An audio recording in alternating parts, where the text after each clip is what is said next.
So good morning all of you. I welcome you on today's session. The speaker of this particular session will be Dr. Saugata Hajra. He's associate professor from IIT Roorkee. In his educational background, he has done his M.Tech from IIT Kharagpur, followed by PhD in structural biology and drug designing from the University of Illinois, Chicago, USA, followed by first postdoctoral research in the Albert Einstein College of Medicine's New York, USA. Then in second postdoctoral research, he was in Jude Children's Research Hospital, Memphis, USA. Then he returned back to India, joined IIT Roorkee as an associate assistant professor. His research interest based on the antimicrobial drug resistant targeting beta-lactamase enzyme. He is having more than 90 publications and several patents in his credits. And he is also the course coordinator in NPTEL for the structural biology. With that, I believe you will convince in having huge experience of Professor Hajra in this particular field. So we will be talking about different aspects of protein crystallography on its role towards the drug discovery. So without any further delay, I welcome Professor Hajra to deliver the lecture and to attend the question answering and other things. So please, it's all yours.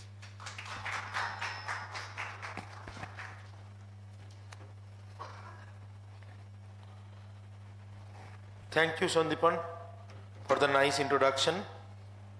Welcome everyone. So as Sandipan told, something in adding to that, today I will talk about structural biology, in addition computational biology, and definitely their role in drug discovery. So to start with, I will try to talk about how protein folding, the fold is very important. To introduce structural biology, we want to know that why we will study structural biology. So we believe that, and a lot of people believe that seeing is believing. I'll start with a photo. Looking at that, every Indian feel proud and be happy. So that's what the effect of something we look at. As Einstein have talked about, a picture is worth 1,000 words. So what structural biology actually shows us? Structural biology is a study of how the biological molecules are built. Using a variety of imaging and spectroscopic technique, scientists view molecules in 3 dimensions to see different aspects, like how are the architecture. If you look at this protein, this is famously known as green fluorescence protein, and how the fluorescence is restored, how the beta barrel structure is not allowing the water molecule and allowing the signal to pass through and developing the fluorescence color. And biology have changed through the innovation of the protein, green fluorescence protein. How macromolecules interact. If you look at these pictures carefully, you will see that there are a lot of protein DNA binding. Protein DNA bindings are the basics of a lot of phenomena in signal, like in response to particular signals, there are particular type of protein DNA interaction. The proteins, they are working as transcription factors. How the membranes are built up. Membranes are very complex creatures. When we talk about proteins, proteins are actually of 2 types. Cytosolic protein, which are soluble, and membrane protein. So how the membrane proteins are ingrained inside the membrane, how the membranes are allowing the solute to go inside, make them specific interactions, all of them we could understand if we look at the structure of the membrane. How the protein synthesis machinery, we all know about ribosome and the protein synthesis machinery. This is a huge structure, and here there is combination of protein and nucleic acid. They are helping the proteins to synthesize particularly and then release in a point where they start folding. Also, how protein interact with the solvent. If you see here, it's a setup where the protein is interacting with the water, with the solutes, which are salts. The green balls are representing chloride, whereas the blue balls are representing sodium ions. How protein adopt alternative conformations. So, you know, protein work with a switch. When protein have to work, when protein not have to work, that determinant is the conformation. So, how the protein change their conformation, open conformation, closed conformations, they are largely connected to the functional response of the protein. All those information help researchers to understand how the thousands of different molecules in each of our cells work together to keep us healthy. The structural studies have also shown how mishapen molecule makes us sick, and as a result, these studies have prompted new treatments for many diseases. So, from sequence to structure to function, it is very important to get the structural information because we want to know about the function, and from sequence it is our connectivity which comes through structure. The eye does not see, the brain sees, the eye just transmits. So what we see is not only determined by what comes through the eyes. What we see is affected by our memories, our feelings, and by what we have seen before. So I talked about seeing, but there is something more than seeing. We are now going there. So before going there, because this course is about drug discovery, I start with a simple question. What do you guys mean by drug discovery? And you know, I will like if you guys respond, only then you know we could be interactive. It's not a class, you all came, and thank you for that. So let's you know continue the interactions, try to answer. If you are involved, it will help me to go into more deep. Okay, so anyone, what do you mean by drug discovery?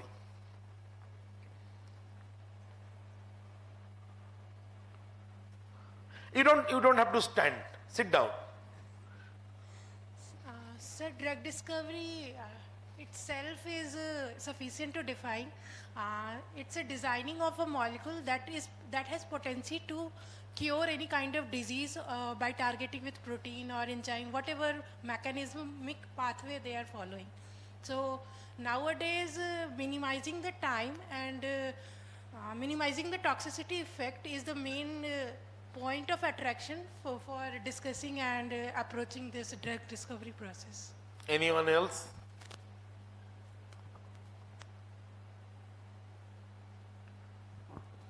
Invention of new compound. Your name, please? Megha Ambatkar. Megha.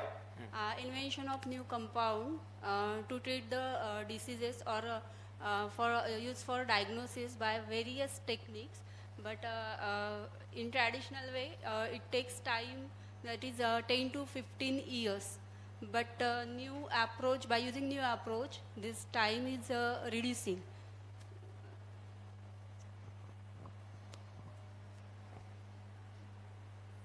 Okay, so you know the chemist in us makes the definition little bit in a different way what you guys are told. We say creating small change in chemistry and which leads to or which greatly affecting biology. To support what I am trying to say, I will talk about a case study where a small change in chemistry will affect biology. So all of you, I hope, knew that structure. This is DNA, which is made of the bases, sugar and the phosphate groups. Now, if you look at, there are different nitrogen bases: adenine, guanine, thiamine and cytosine. So, to develop a double-stranded DNA, adenine form 2 hydrogen bonds with thiamine and cytosine form 3 hydrogen bond with guanine. Now, think about how much our life is dependent on them, right? So, what if the situation change a little bit? So, look at there. Here, I am picking up that G triple bond C, guanosine triple bond to cytosine. But in case of this cytosine, which is actually deoxycytosine, I am introducing a molecule which is dideoxycytidine. What is the difference between them? Between deoxycytidine and dideoxycytidine is the hydroxyl group, right? So, now if only hydrogen bonding is the base, then deoxycytidine make a hydrogen bond, dideoxycytidine will make exactly same hydrogen bond, right? Everyone, you could come in front. Why? Come, please.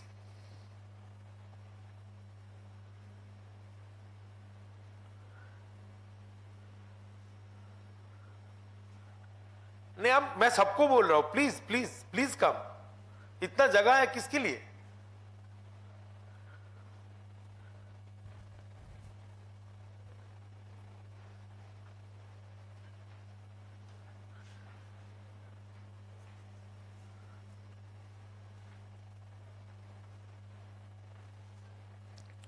So now you understand that in case of deoxycytidine, which is a physiological molecule, if there would be a non-physiological molecule, dideoxycytidine, it would be making same hydrogen bonds. But what would be the effect? So this, if this is a normal chain elongation process of DNA synthesis, here when this dideoxycytidine would be introduced, there is no further chain elongation. You all agree to that? पीछे कोई response नहीं देख रहा हूं मैं. So when it comes to, you see that our elongation would be stopped, right? Which would be further leading to chain termination, further leading to cell death. So basically, when I say this condition, you now probably might think that why this is not happening in the body, right? Why we are not frequently having such molecules coming from food or something and go to the DNA and making DNA terminated like that, right? So body have a very interesting process for that. What is the interesting process? You know, whenever a reaction happens, the del G have to be negative for a spontaneous reaction, right? If it is not a spontaneous reaction, what you do? You provide heat or any other external stimulus, right everyone? But when it is body, what should we do? We take food and then how to like add heat or something extra.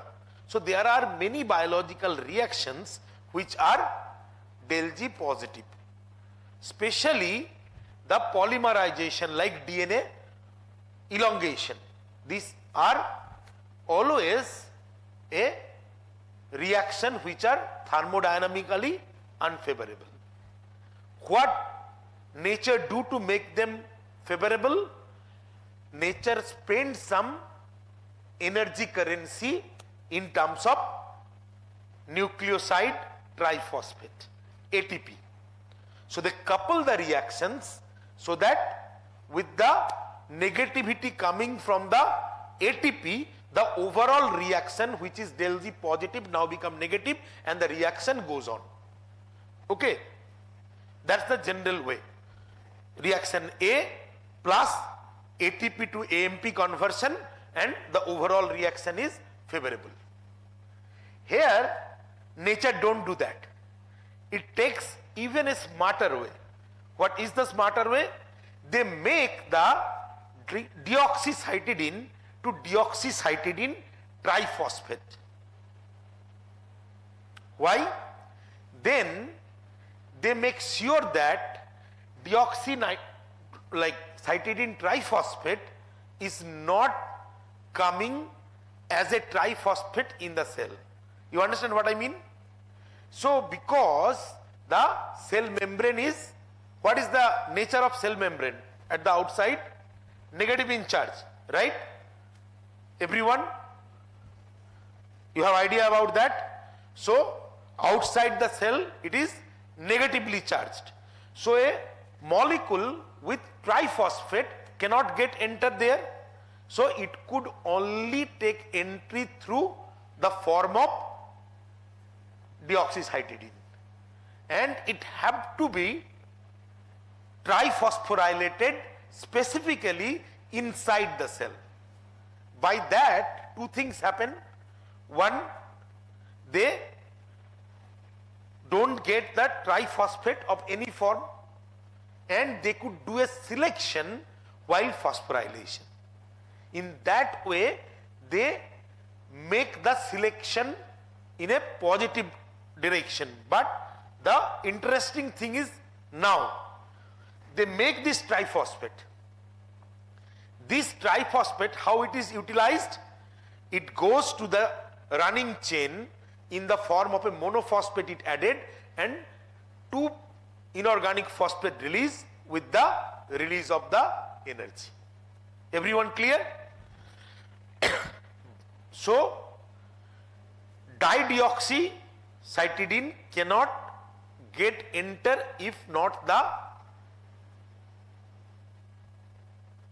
things are given in a different way, and the different way is therapeutics.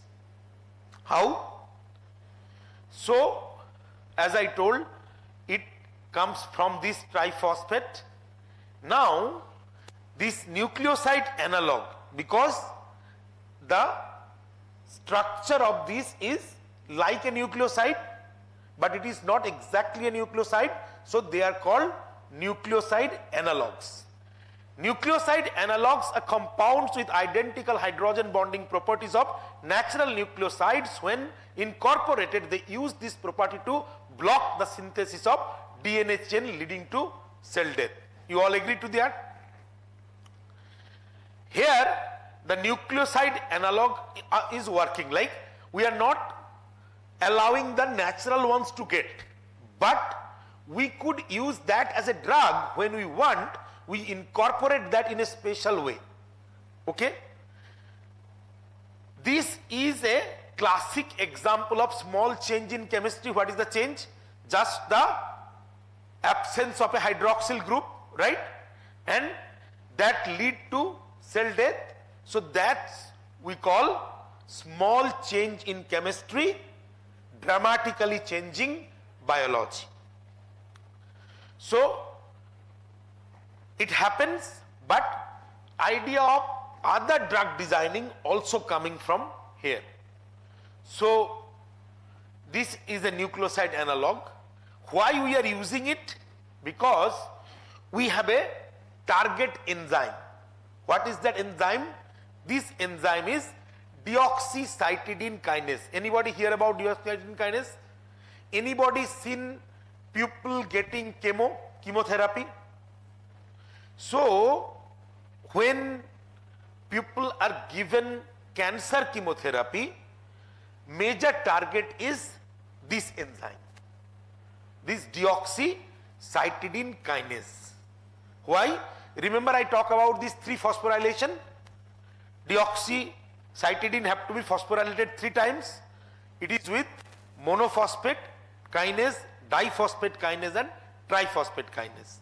The first enzyme is the most important, and that's why it is used in cancer therapy.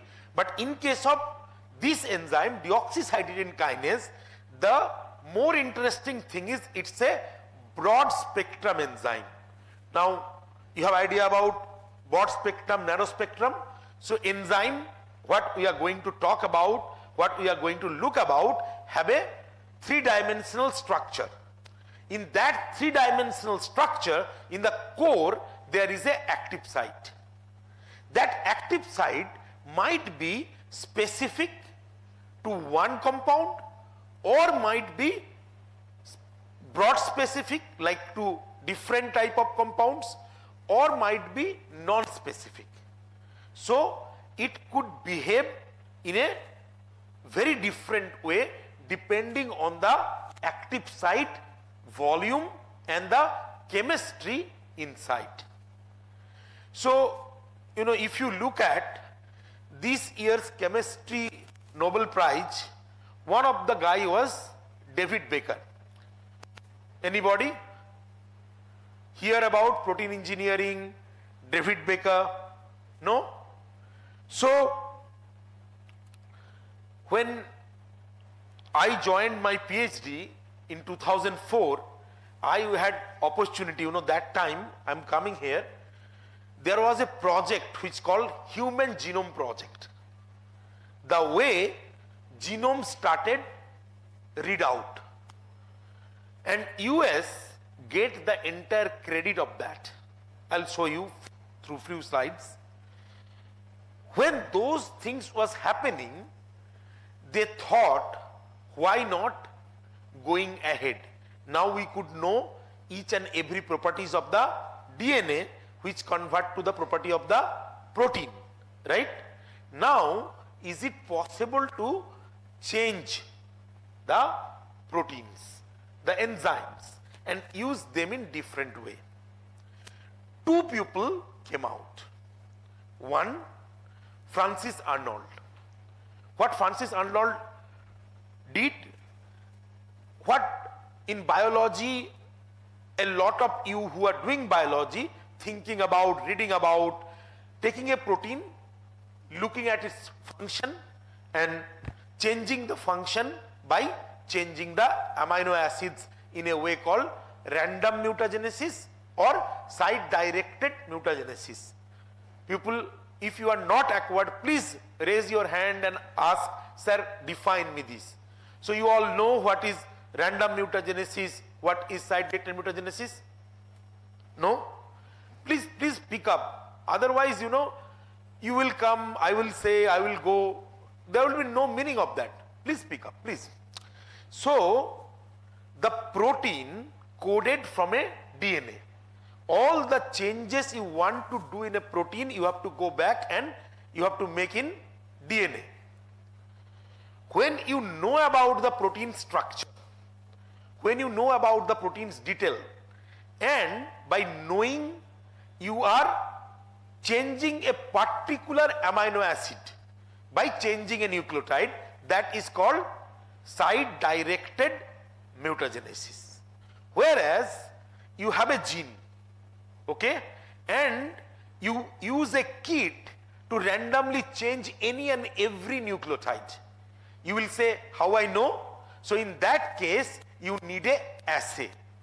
What I mean by that, you have a DNA, you push it to any changes and put it into bacteria, allow it to grow. And the condition is, if it grow, this is a better variance. So in that way, these two works. Site-directed, you know about this. Random mutagenesis, you don't know. You just take each and every conditions. Okay. So these two changes are coming as a procedure by the work of Francis Arnold. And this is what actually nature also is doing through evolution, right? Only thing is, we try to pick up our proteins which are needed and make quicker evolution than nature, right? Everyone, right? When Francis was doing this, computational biology was growing like anything. You probably all heard about AlphaFold, right? A lot of talking is happening. I'll talk about AlphaFold. But AlphaFold is coming. Now, let's say you have a protein. When I say you have a protein, how many amino acids that protein have, you think? Let's say you go to a Viva and I ask you, you have one protein. What is the molecular weight? Do you say, sir, you didn't tell me the number of amino acids because that is dependent? You might, but when in protein biochemistry we say you have a protein, we mean you have a protein of 300 amino acid. Why? From where this number come? If you take all the proteins and make a statistical plot, you get way high peak at the 250 to 350 region. So though in theory there would be a protein made of 50 amino acid and a protein made of 5000 amino acids, but the average amino acid is 250 to 350. Okay. Now let's say you have a 300 amino acid protein. How many amino acids are there? 20, right? The first position is methionine. You cannot change it, right? It is the first one.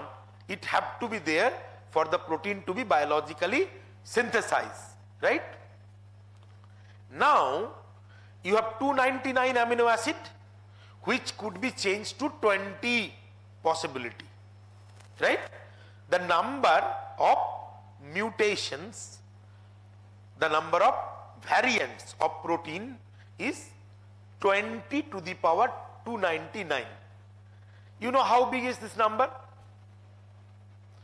So I could say, if you go to your computer, take 11 font and Times New Roman, then it would be covering 75% of a page. Forget about the number, just imagine the volume of the numbers. And this is coming from one protein, right? So these numbers are called as sequence space. What is space? The volume which is covered by these numbers. Here we are not talking about the protein could fold or not, the protein could functionalize or not, anything. Just the number which could be created from a 300 amino acid protein. Everyone understand? Right? So this conformational space, let's imagine this whole room is the conformational space, like the sequence full of. Among them, what we are looking for? The ones which nature have given us. So I would say this box, black box, would be a very overstatement that this is the number of or volume of protein nature is making if nature have probability of the entire room. So you understand how we are missing how many of them?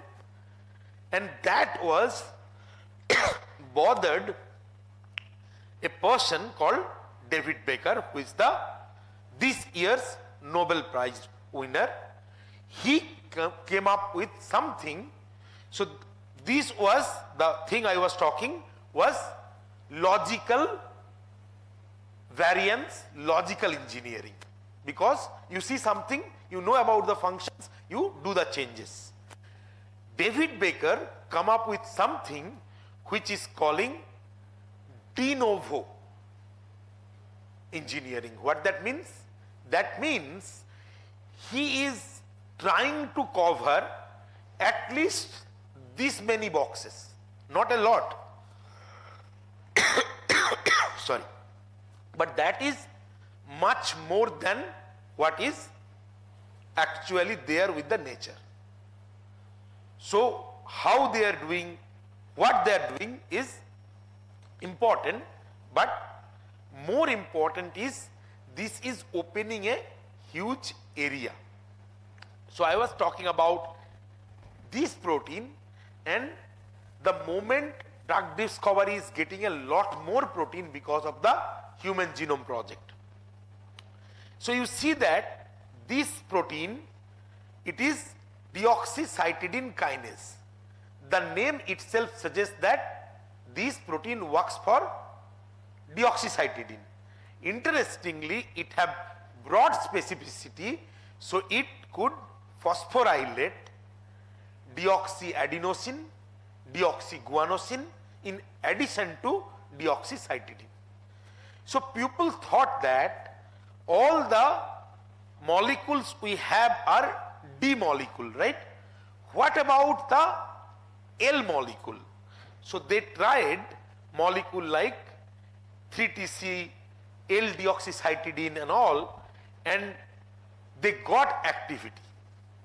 So you see here a very interesting part of the slide where you see that the D-deoxycytidine and L-deoxycytidine both get the vicinity. What I mean by that, suppose you have this hydroxyl group 2 phosphorylate. Okay? So if this is the molecule, the hydroxyl group is here. This is D. The L would be like that. So hydroxyl group would be here. So there is much more space between them. So if a molecule do this, it is very difficult to do this.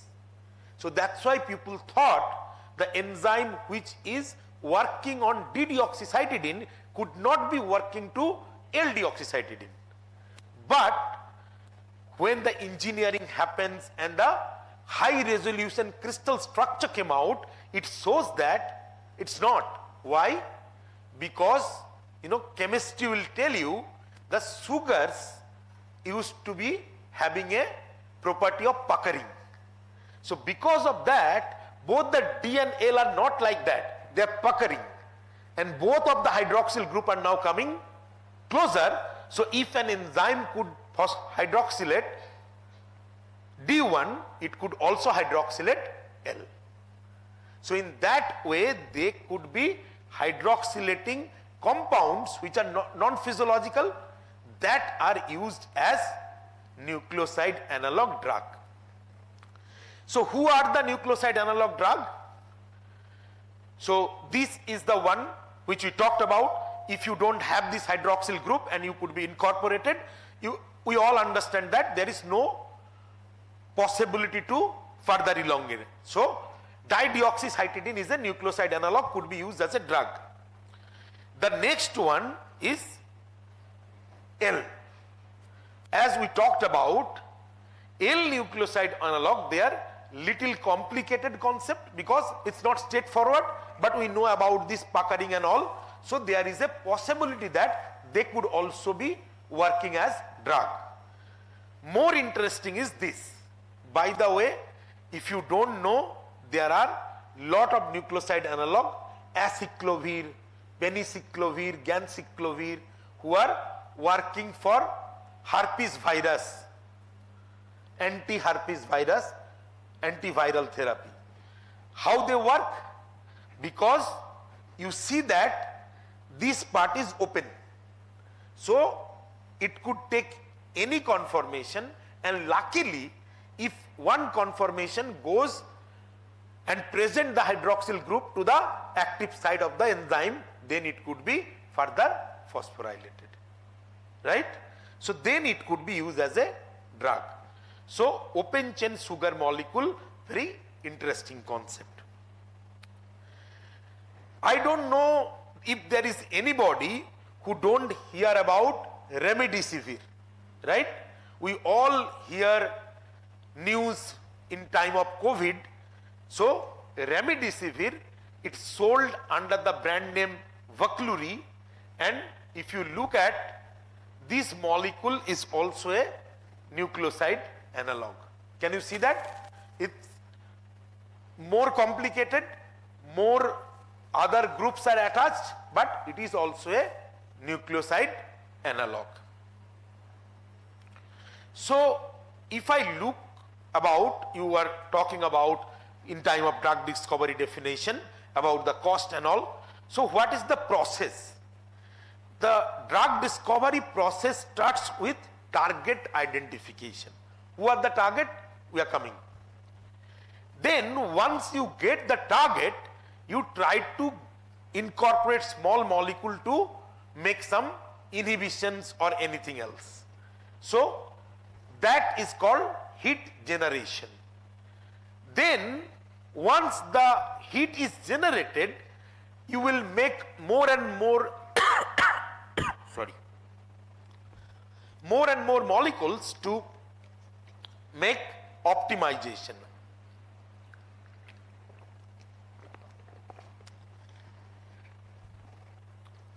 That is called lead generation. Then once lead is generated, lead would be optimized, and finally you will get a clinical candidate. Everyone get it? So if I now do the cost assessment, target identification, heat refinement, lead refinement, and regulatory development like toxicity and all those things, clinical trials things. Obviously, the first one would be needing money, second one money would be added, third one money would be further added, money would keep adding. So if you look like that, it would apparently show you that the most costly or most important step is regulatory development. Though it is very important, but if you don't get the target identified properly, your whole drug discovery process will not be proceeding in a proper direction. So, yeah. Someone asking anything? Okay. So, target identification, validation, chemical libraries, Combichem, natural products, all are going through the high throughput screening to develop the lead compounds. And who are the targets? Lipids as cell membrane lipids, proteins as receptors, enzymes, carrier proteins, structure proteins, nucleic acids, carbohydrates, all could be targets. But protein is always the most important target. Why? We will talk about. But before that, because it's the first session, I will make a summary. So drug discovery is creating small change in chemistry which greatly affects a biological phenomena. We have understand this by the example of nucleoside analogues as drug candidate. We have also understand cost assessment in the drug discovery process. Our understanding clearly suggests target identification is the key to drug discovery, and most important biological target is biological macromolecule called protein. So, coming back to biology, to understand biology, cellular function is an organized demonstration of millions of molecules. And for normal functioning of the cell, it is extremely critical that these molecules communicate properly. What is biological communication? Let's imagine, you don't have to imagine because I am really drinking some water, right? while I am drinking some water, let's imagine some of the one drop of the water fell on this step bench, right? Was possible? And one poor bacteria was just passing in through this bench. Now, what will happen? To that bacteria, suddenly there would be a sea of water created, right? Is it happened to you when you are coming here? Is it happened that you don't know but suddenly a river created? No. That's what the property of the microorganisms, right? So, you know, when Human Genome Project happened, all people know about before that through investigation of E. coli. And people thought they know E. coli very nicely. But when Human Genome Project leads to all this, you know, high throughput and all the bacteria were like genomes were sequenced, scientists were very surprised to see that 1/3 protein of bacteria is what we don't know about. Most of them coming in a category called two-component system. You know about two-component system? Anyone? So two-component system is a signal transduction system in bacteria through which bacteria communicate in different situations. Okay. Two-component system is very interesting. In two-component system, there is a histidine kinase. When I say histidine kinase, how many students think something about that? Like by the name, what you understand? When I say histidine kinase, how many of you have biology background? At least have biology. None of you? Very few. Sandeepan told me little different. Okay. So, histidine, when I say histidine kinase, that means it is a kinase, it take part in a group transfer reaction and it use histidine as a catalytic molecule. Like for the enzyme, there would be a catalytic residue, so where the group transfer would be happening, phosphorylation will happening, this is histidine. People who are in like from biology, they know probably there are 3 known kinases who are phosphorylated: serine, threonine and tyrosine. Now if you look at the chemistry of serine, threonine and tyrosine, all of them have a hydroxyl group. Okay, that hydroxyl group is phosphorylated. Okay, why I make this background? Now you see, you go back and check the amino acid of histidine, you will not find any hydroxyl group in the side chain. Okay, so that's where the interesting thing began.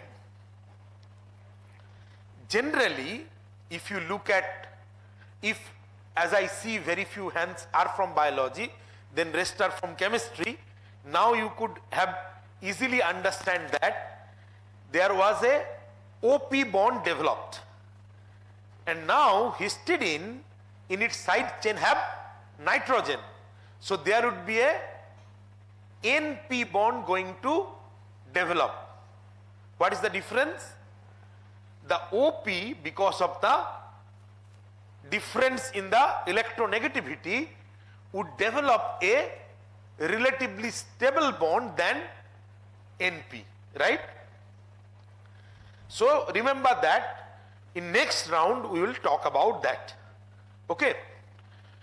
So histidine kinase, it have one domain outside the cell, rest of the domain inside the cell. Okay. When the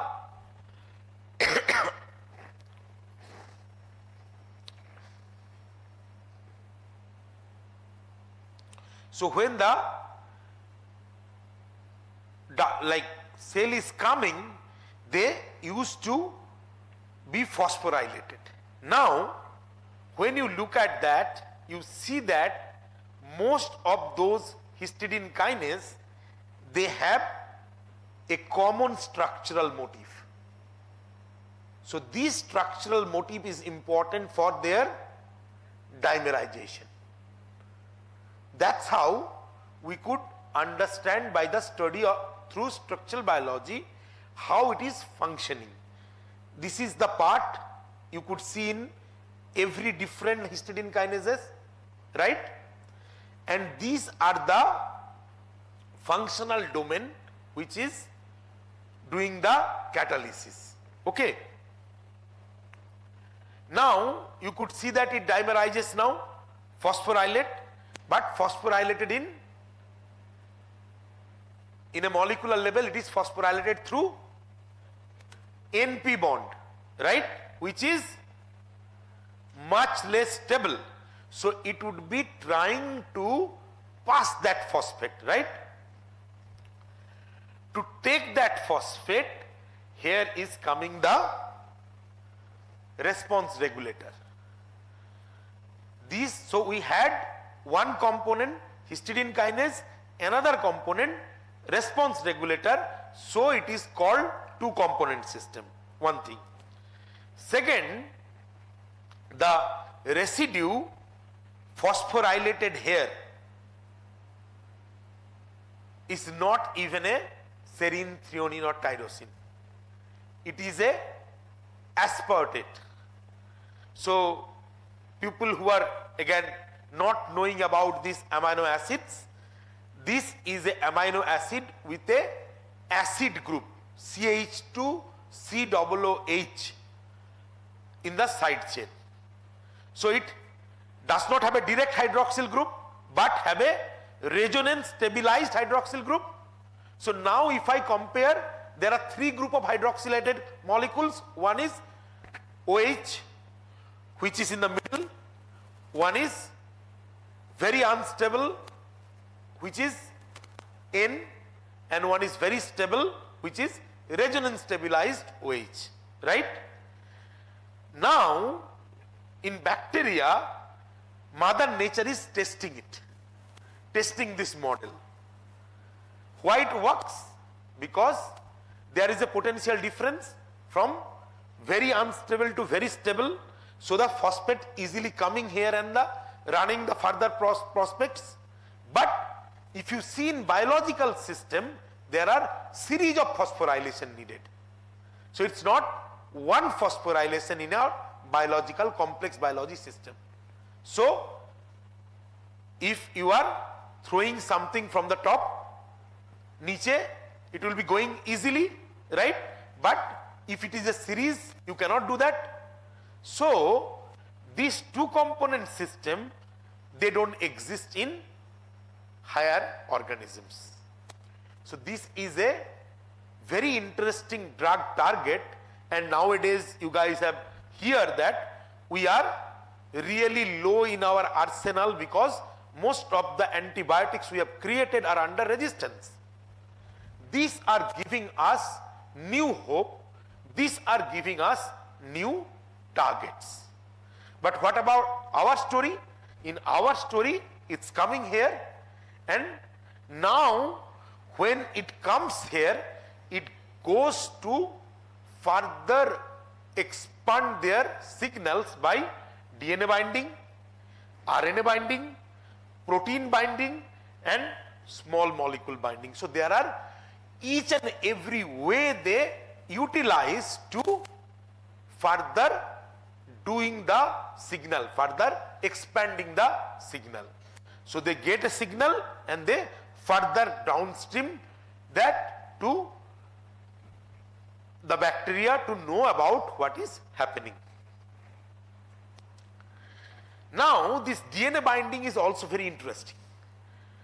you see here, there are different families like Narel family, Phoebe family, NRRC family, Aracy family, Fish family, all of them are DNA binding, all of them are two component system.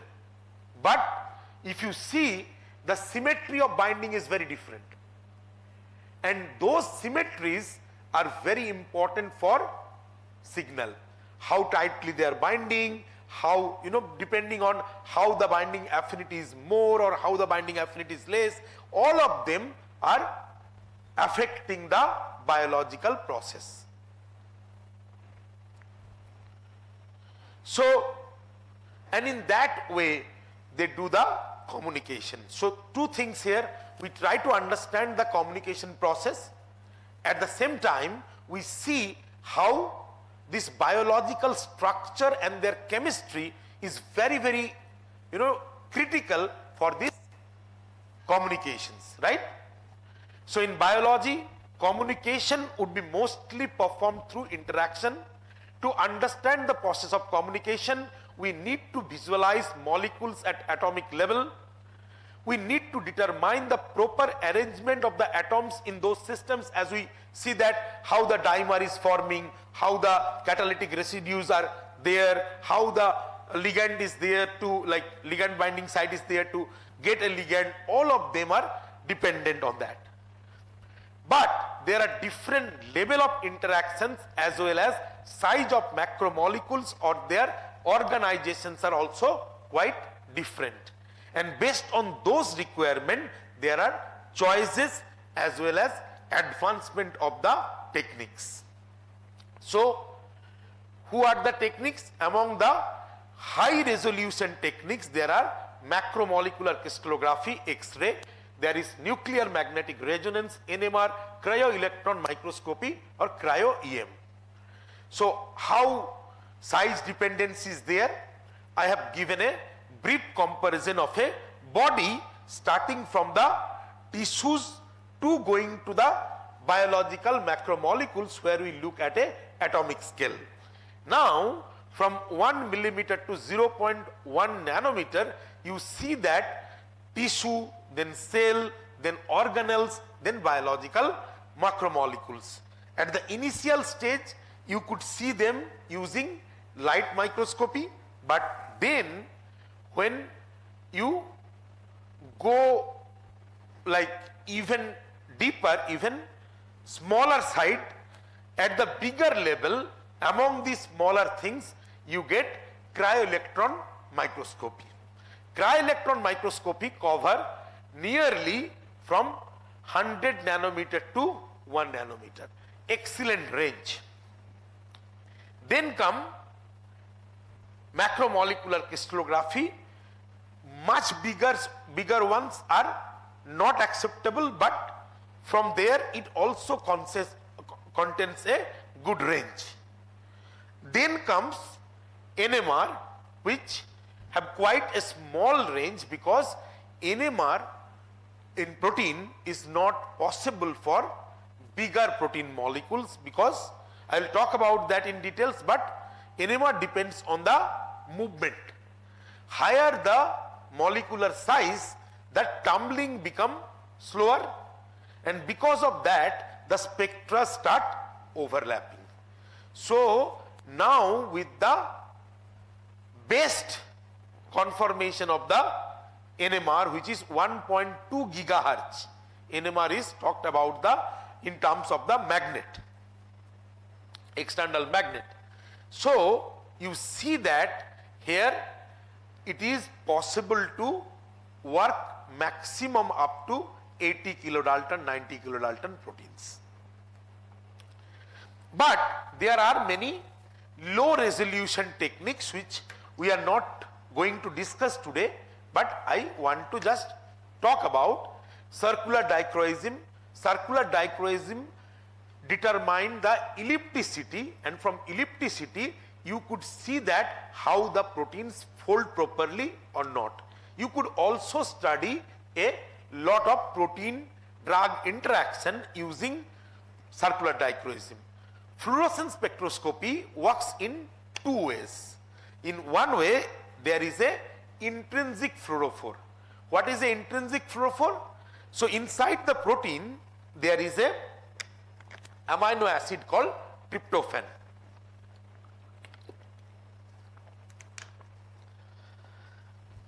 Tryptophan shows high quantum yield and fluorescence. So by taking tryptophan, you could study the movement and folding of the protein. But in addition to that, you could also add external fluorophore to study a protein. Electron paramagnetic resonance is a very interesting concept. If you know about NMR, how NMR works with odd number of nuclei, EPR works with odd number of oxidation state. For example, zinc have 0 and +2. For zinc, EPR will not work. For metals which have odd number of oxidation states, only for them EPR will work. Small angle X-ray diffraction or SAX, it work at relatively lower resolution, but it looks at the movement of the molecule. It creates the dynamic data, how the molecules are coming together, how they are interacting and all in a relatively low resolution. Isothermal calorimetry, it is one of the finest process to measure protein drug interaction. It creates a lot of thermodynamic parameters, like it measures the enthalpic change del H, it measures del S, the entropic change. Also it measures N. N is the stoichiometry. Why stoichiometry is important? A lot of time we see that a drug is binding to a protein, but what mole of drug binding to 1 mole of protein, that we don't consider, and that mislead us in many protein drug interaction. ITC, isothermal calorimetry, tells you the exact proportion how a drug molecule interact with 1 mole of the protein target. And beside that, we know about light microscopy being low resolution, but fluorescence microscopy, confocal microscopy provide us a lot of low resolution critical data. So why we need 3D structure of protein? As we talked a lot, but if you look at among the macromolecules, DNA, RNA and protein, protein is the functional molecule in biology. So that's why it is more critical in functional purposes. And if you look at the protein fold, you will realize that by looking at the fold of the protein, you could guess the function in a certain way. And in other molecules like DNA, RNA, by knowing the sequence, you could guess about the function a lot than you could understand in a protein without knowing the 3D structure. So there is a beautiful correlation between structure and the function in a protein. So when we are talking about, we now talk about to read the molecule. So before that, if you don't know about that, this is the whole cycle of life where DNA produce DNA through replication, DNA produce RNA through transcription, and RNA produce protein to translation. This thing is basic to a life, and it is called the central dogma of life. Now, with the sensitive machines coming, we are not only targeting that, but also we target the sugar, nucleotide, amino acid and lipids, because those molecules also tells us about the function. If you compare between a normal body and a disease body, these molecules are very good indicator. So how we could reach there? So first we have to know what are the factors, what are the total molecules which are there. The whole DNA content of a cell is called genome. The whole mRNA content of a cell is called transcriptome. The whole protein content of the cell is called proteome, and the molecules generated through the action of enzymes are called metabolome. So you see, in that series, who is at the top? The DNA, right? So if you could get DNA, you could get all of them. How? So when you get the DNA, through that codon relation you get the, so they are the same, both are nucleosides, so you get DNA to RNA, so you get the genome and transcriptome. Then you come to the protein, amino acids, and then from there if you follow up the metabolic pathway, you get the metabolome. Basically what I mean, by getting the DNA content, it is possible to further figure out all the other informations. So that leads to something called Human Genome Project, and as I told, Human Genome Project was initiated because few reasons. One of that, people want to think that like before human genome the project happened, like before people have sequenced a human genome, all of them thought that, and there was information among scientists that between a chimpanzee and a human there is less than 1% difference. Okay, so everyone thought that, you know, I don't need to do it, right? In US they are thinking like Trump will do it. Here we think Ambani, Adani will do it, right? So that was the situation. Everyone thought it is less than 1% with chimpanzee, and I would have better, you know, homology with Adani, Ambani and Trump. So if they will do, we will get our sequences, right?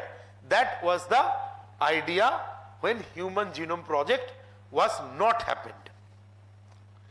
That idea changed hugely after Human Genome Project happened, and that is a kind of revolution in biology.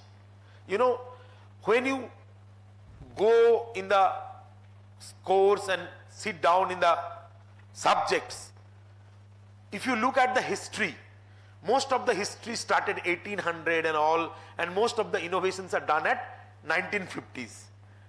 Not this. Human Genome Project finished in 2003, but the effect is coming to exactly in your generation. Why? Because in 2003 it came into the market, but the price was way high. I am giving one example. I joined, as Sandeepan told, 2014 I came back to India, joined IIT Roorkee and take my first quote for bacterial genome, because I work on antimicrobial resistance, so we do genome sequencing of the bacteria. And that time GST was 5%. So with GST 5%, I get a quote of 1,60,000 for one bacterial genome sequencing. Cut to today, I pay 15,000 for the same with 18% GST. So there is kind of around 11 times lower. So within 10 years, in the same money, spending the same money, in place of one bacterial genome, you are getting 11 bacterial genome. The informations are coming hugely, and you know that more information in your world, there is AI, there is ML, there is data science. So this is what your subject is. Exactly now this thing is growing. So let's talk a little bit about Human Genome Project. So to read, we call sequence, right? So to know the sequence in molecular level, what is the trick? The trick is, and that's why I started with nucleoside analog. I know I have to come here. So you already know that if I take out these ones, what will happen? Remember nucleoside analogs, chain elongation will not happen, remember? So that's what I wanted, you all remember that.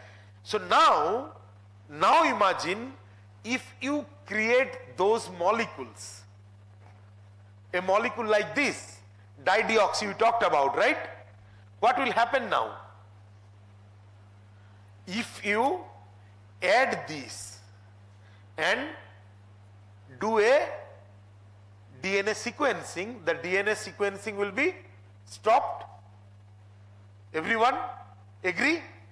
But now if you keep continuing, then you get some fragments, right?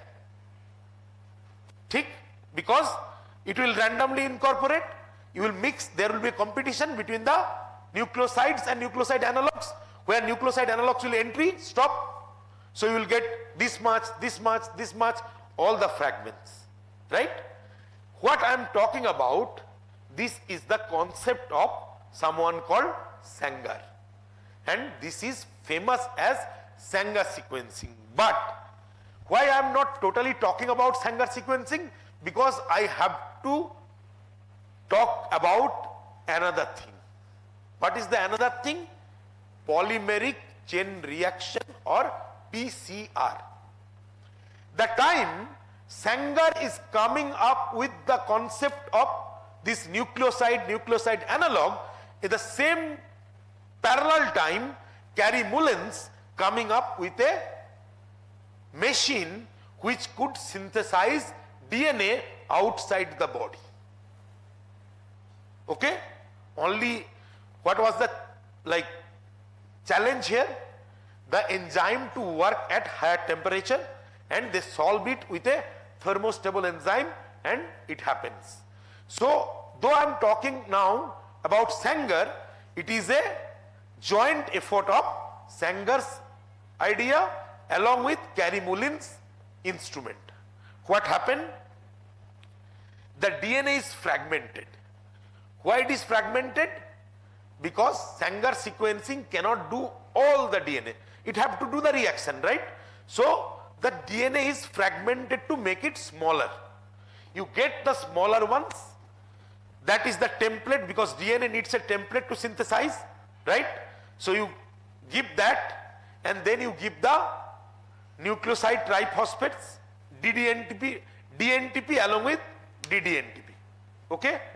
So there would be a competition.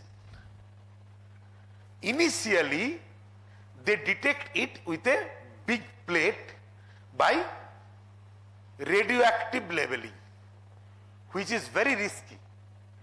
But then what happened? This human genome sequence initiative started. Why human genome sequencing initiative is important? Because through this human genome sequencing initiative, big universities, name them MIT, Harvard, Oxford, Caltech, all are coming in the one base. Okay? When they are coming into one base, though there was no business apparently, but companies thought that if they come, they will at least hit the newspaper, they will get popularity. You understand? So big universities develop a platform to sequence the human genome. Why? Because that time you have to manually read. Like in your PhD, after 1 year work, you read ATGC, this small, with 3-4 years of work. That was the reality. People used to read one gene, two gene in a entire PhD. Okay. Suddenly what happened? They start making this platform. Biologists meet technicians. They told, why you are making radio level? We have so beautiful fluorescent level nowadays. Immediate change.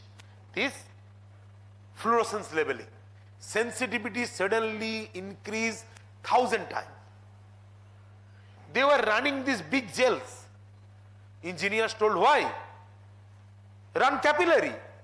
You get much higher resolution. They start doing capillary. And through capillary, now they could read. They could separate two nucleotides. They have this fluorescence level now, so they could fire with laser and they start live reading. So they don't need to do the sequence and then reading. It's the live one. It's going, and there is something called chromatogram started developing. So in one moment, what one PhD student was doing in 3-4 years suddenly become a matter of 3-4 days. After that, 3-4 hours. Now, 3-4 minutes. So that's how the technology and biology comes together, and they develop this Sanger sequencing. They used to sequence 800 plus nucleotides.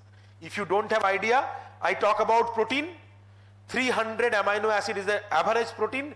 300 amino acid means 900 nucleotide. Okay? So 800 nucleotide base length read, accuracy approaches 100%. In which year? In the year of 1980s, they appear actually 100%. And even today, Sanger sequencing is considered as gold standard. So we could see now, we could see the genes now, but we want to see more. We want to see the genome. We know that every human's mystery is written in their genome. So the good part of human being is we are not happy with anything. We get something, we want to go higher. So Sanger sequencing is the first generation sequencing, and then further when we go for parallel read to read the gene to genome, this is called next generation sequencing or NGS. So why NGS? The basic characteristics: generation of many millions of short reads in parallel. The speed up of the sequencing process compared to the first generation. The low cost of sequencing, and the sequencing output is directly detected without the need for the electrophoresis. So Human Genome Project 1990 to 2003, people consider this as a small step for man to get immortality. It was published in Nature, Science, big journals, and it was considered so important that the then President of America, Senior George Bush, came and collected the entire human genome data in 12 CD-ROM. What is the effect of NGS? The price start going down. The genetic engineering is becoming possible, and even before birth like the genetic defect which are known could be rectified. So what is the workflow? I am going quickly. Now, genome DNA. So first you have to select which genome, my genome, your genome, you have to select it. Then you have to construct a library. Why you need to construct a library? Because first I would break them, but then I have to read that. I have to reassemble that. So that's why we have to create a library, prepare the template, and then we will do massive parallel sequencing, and ultimately the analysis of the data.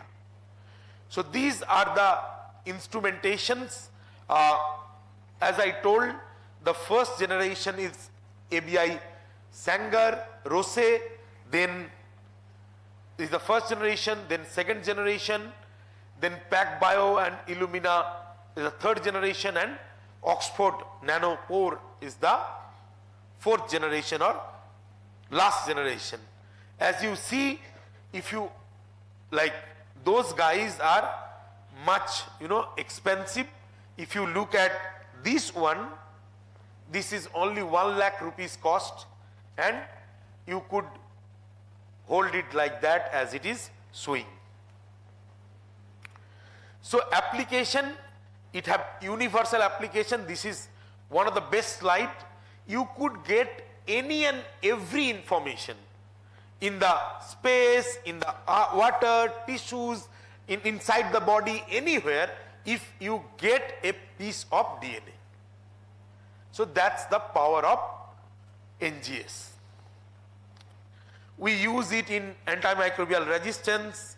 You could, track people who are coming in India or going from India, how this is spreading and all, you could have all track.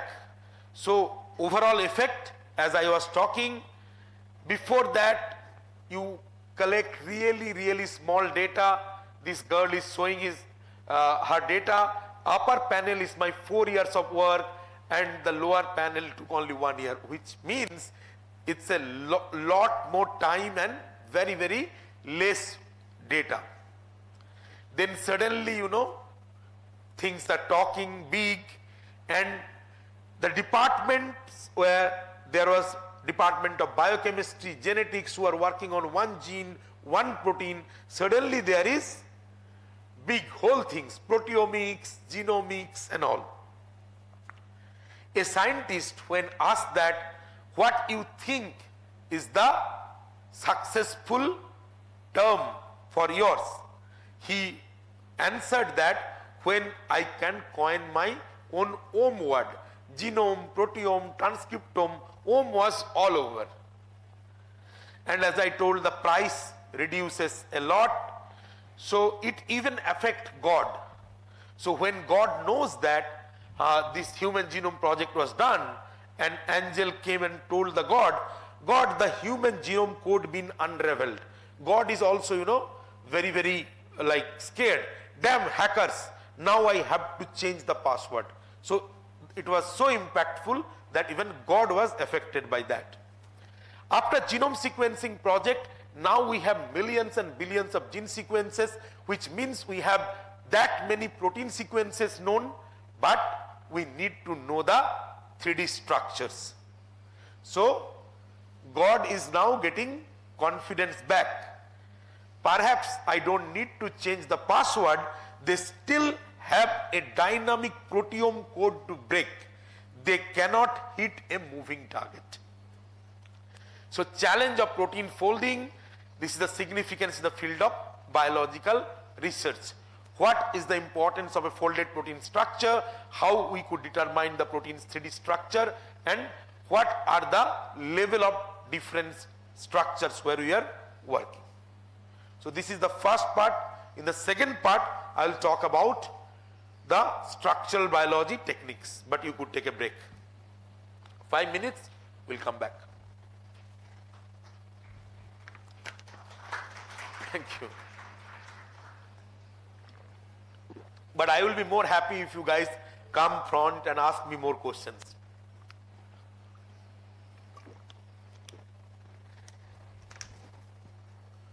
Shibashis ওইটা একটু set করে দিও, আর আমি restroom যাচ্ছি।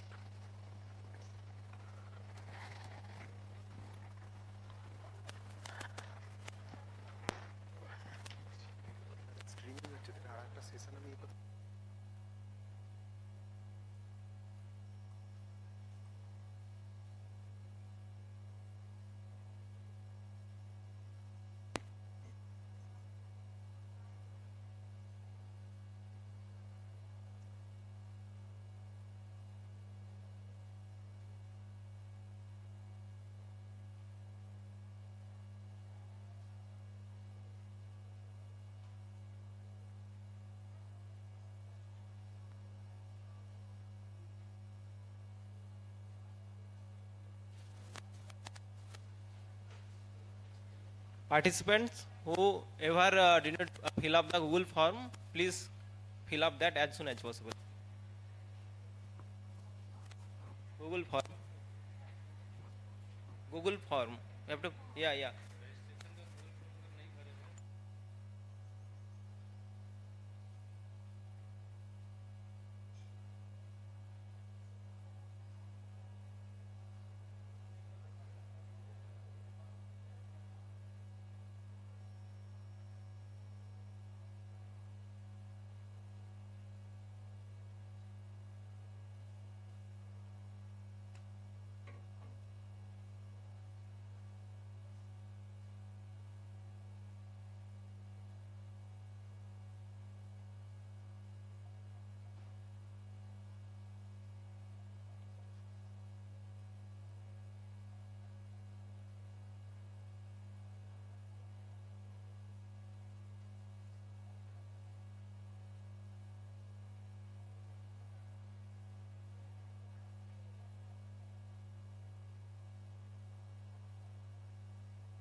So I'll go to the next part.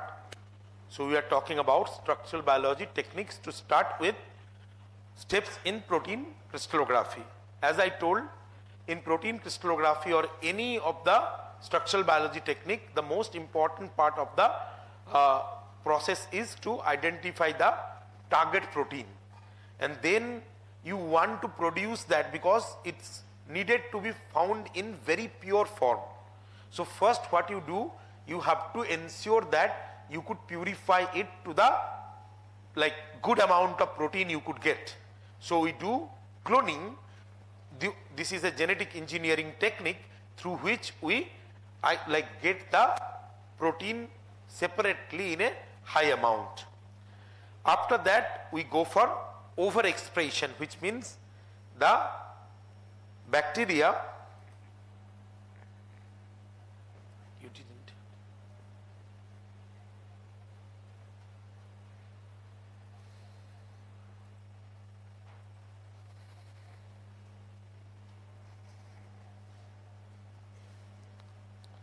the bacteria have, let's say we are taking E. coli.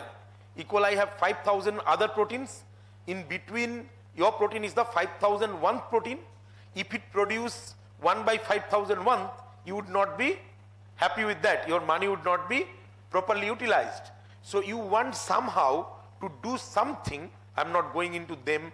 There are many overexpression techniques by which you want your protein to be growing at least 80%.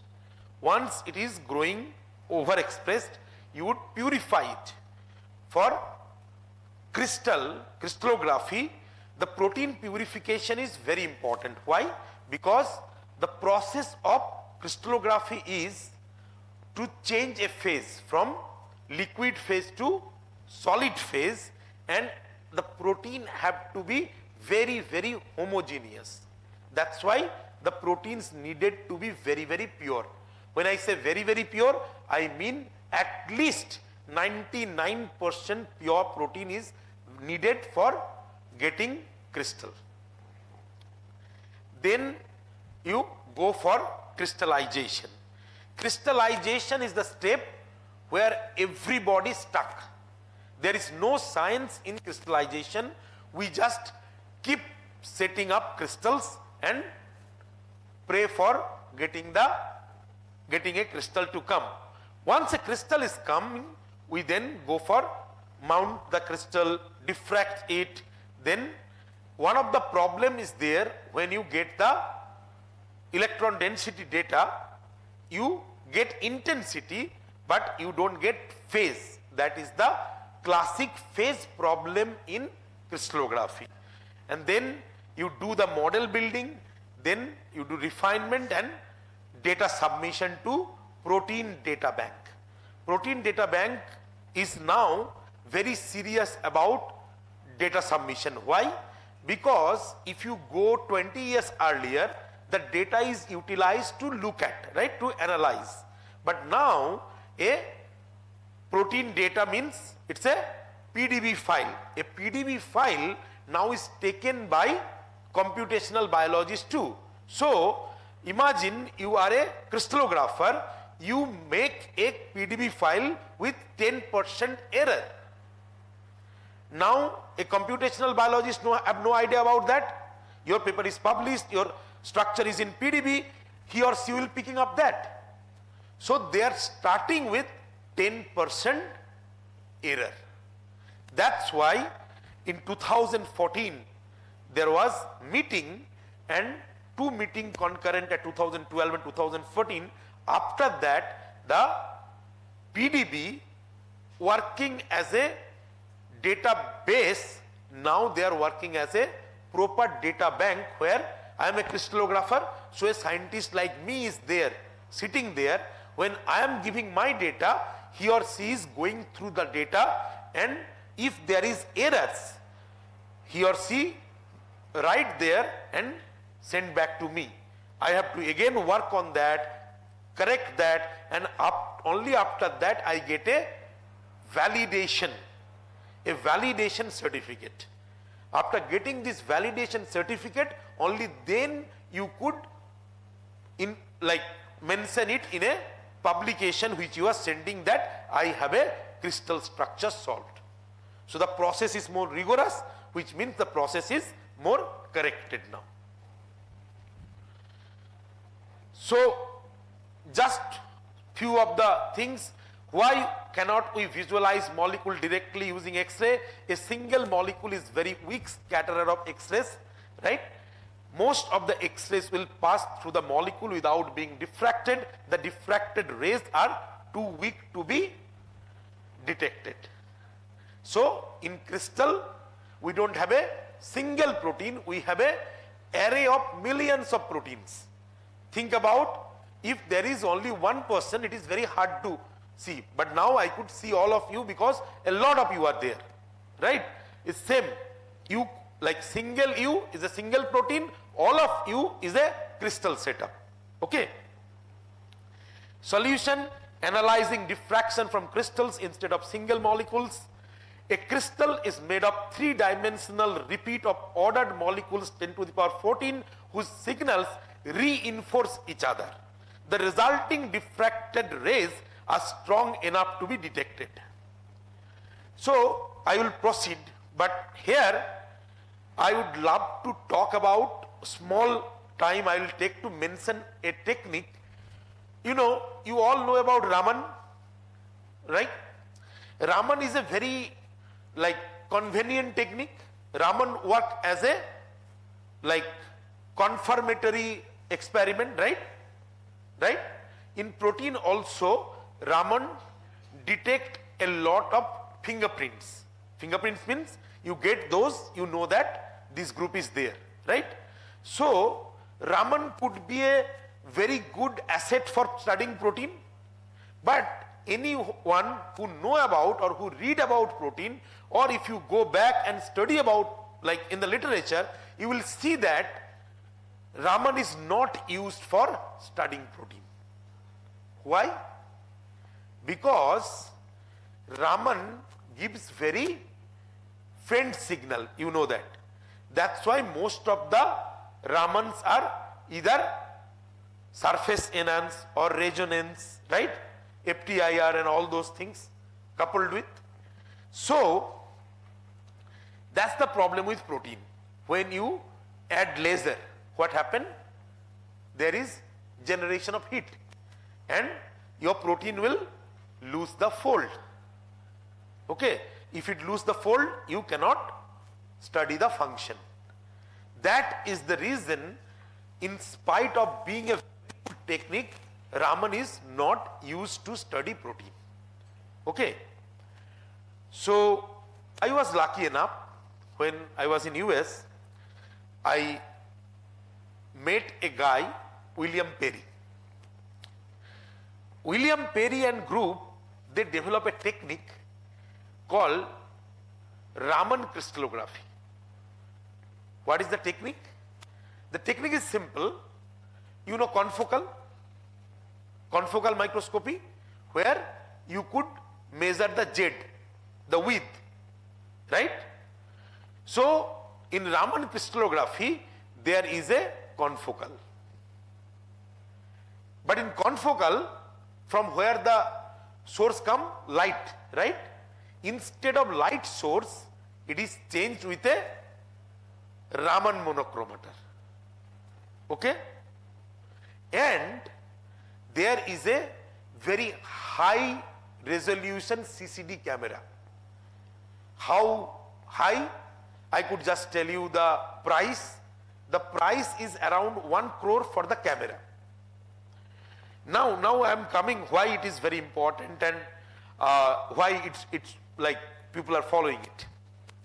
So now you are not setting up a protein solution.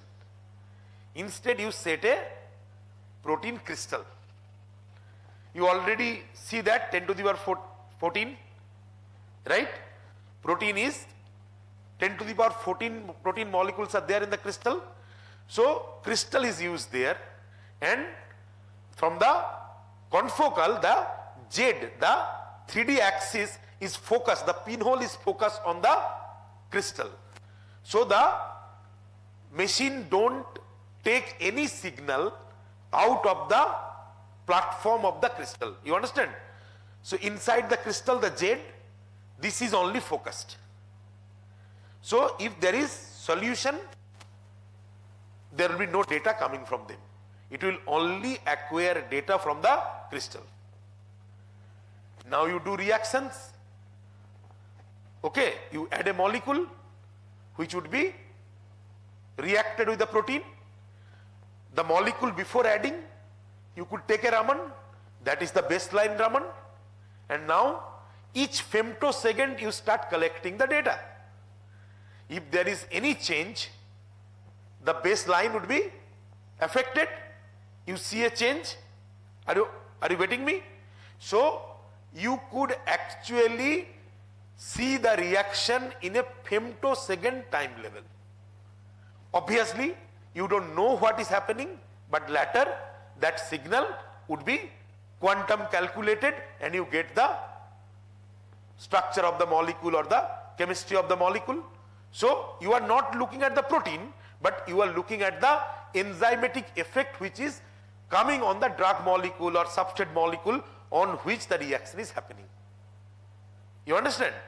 So that instrument is called Raman crystallography or Raman confocal crystallography. Coming back to, unlike visible light, X-rays cannot be focused by lenses. The refractive index of X-ray in all material is very close to 1. Solution, you don't need to use it directly, use a computer to simulate an image reconstruction lens. So instead of lens, you are using a computer to simulate. The computer plays the part of the objective lens, computing the image of the object, then displaying it on a screen. The nature of crystal, under certain circumstances, macromolecules, protein, DNA, RNA can form crystals. The resulting crystal is a three-dimensional array of ordered molecules held together by non-covalent interactions. So this is a crystal, that is a crystal, but these first three are inorganic crystals, or the last one is a ice crystal. The fourth one is a protein crystal. So evidence that solution and crystal structures are similar. So initially it used to think that you are making a crystal. Is that crystal behave like the solution behavior of a protein? So if you ask me, obviously not exactly. So I am moving, you are sitting, there is a difference between our movements, right? So similarly, when it is arrested, its movement is restricted. But as people have thought that when a protein is going in the crystal, its activity is totally lost. Come to me, fortunately, our work is with a protein. You know, protein is a catalyst, right? So protein don't directly react with a substrate or don't create a bond, right? We work with a family of enzyme called beta-lactamase, which work with beta-lactam, the penicillin stories. So that enzyme form a covalent bond with a substrate. Why I am talking about that? To tell you my research? No. I am trying to tell you, so when my protein is, so if a protein is developing a non-covalent interaction, you cannot prove that it is happening inside the crystal or not, right? But if the protein form a covalent bond, then definitely you could say that my protein is active. So we form crystals in the apoform. What I mean by apoform? When the protein is only there. Okay? So we take the pure protein and set crystal. We get the crystal, we soak that crystal with the drugs, with the antibiotics. And what we get, you know, if you look at penicillin and all these beta-lactam drug, there is a 4-membered ring.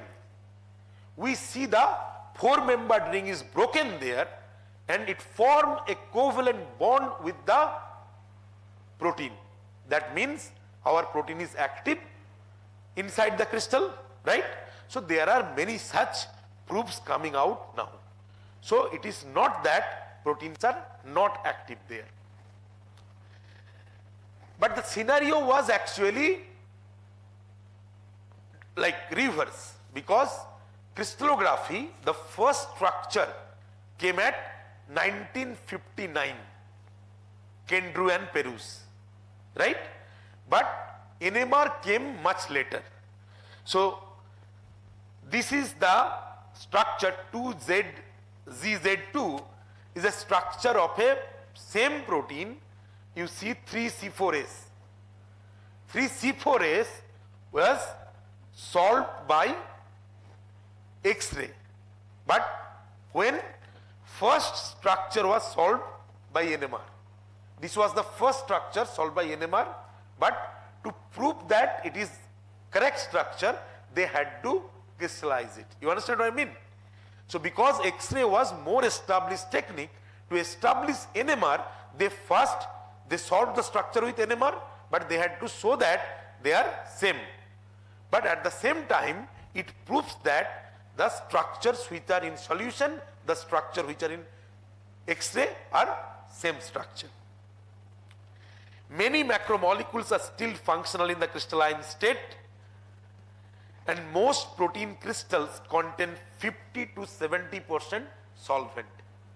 So if you are first one, go pick up the crystals, you are the first one, so your hand is like this, trembling, being tensed, and if a small touch goes there, it might spoil a crystal. So the first thing we teach our students, don't be happy with one crystal. If you get one crystal, try to make at least 100 so that you could spoil 99. The ideal crystal, which is not a protein crystal, the ordered disposition of molecules such that over a distance equal to or greater than thousands of molecular dimension. The real crystal, a crystal with less than perfect periodicity, imperfections are often caused by impurities and the effects of non-zero temperature. The protein crystal, the crystal contain a high degree of solvent, meaning that some molecules present are not in crystalline state but in the liquid state, creating disorder. These are the examples of some of the beautiful crystals which are very less common to be appear in the lab. Process details of protein crystallography, as I told, we first do the cloning, we do overexpression, then we get purified protein. You see a very strong single band is required. Mostly you have to do 2 or 3 stage of purification. Generally we do 2 stage of purification. First we do affinity chromatography, because our protein have a tag.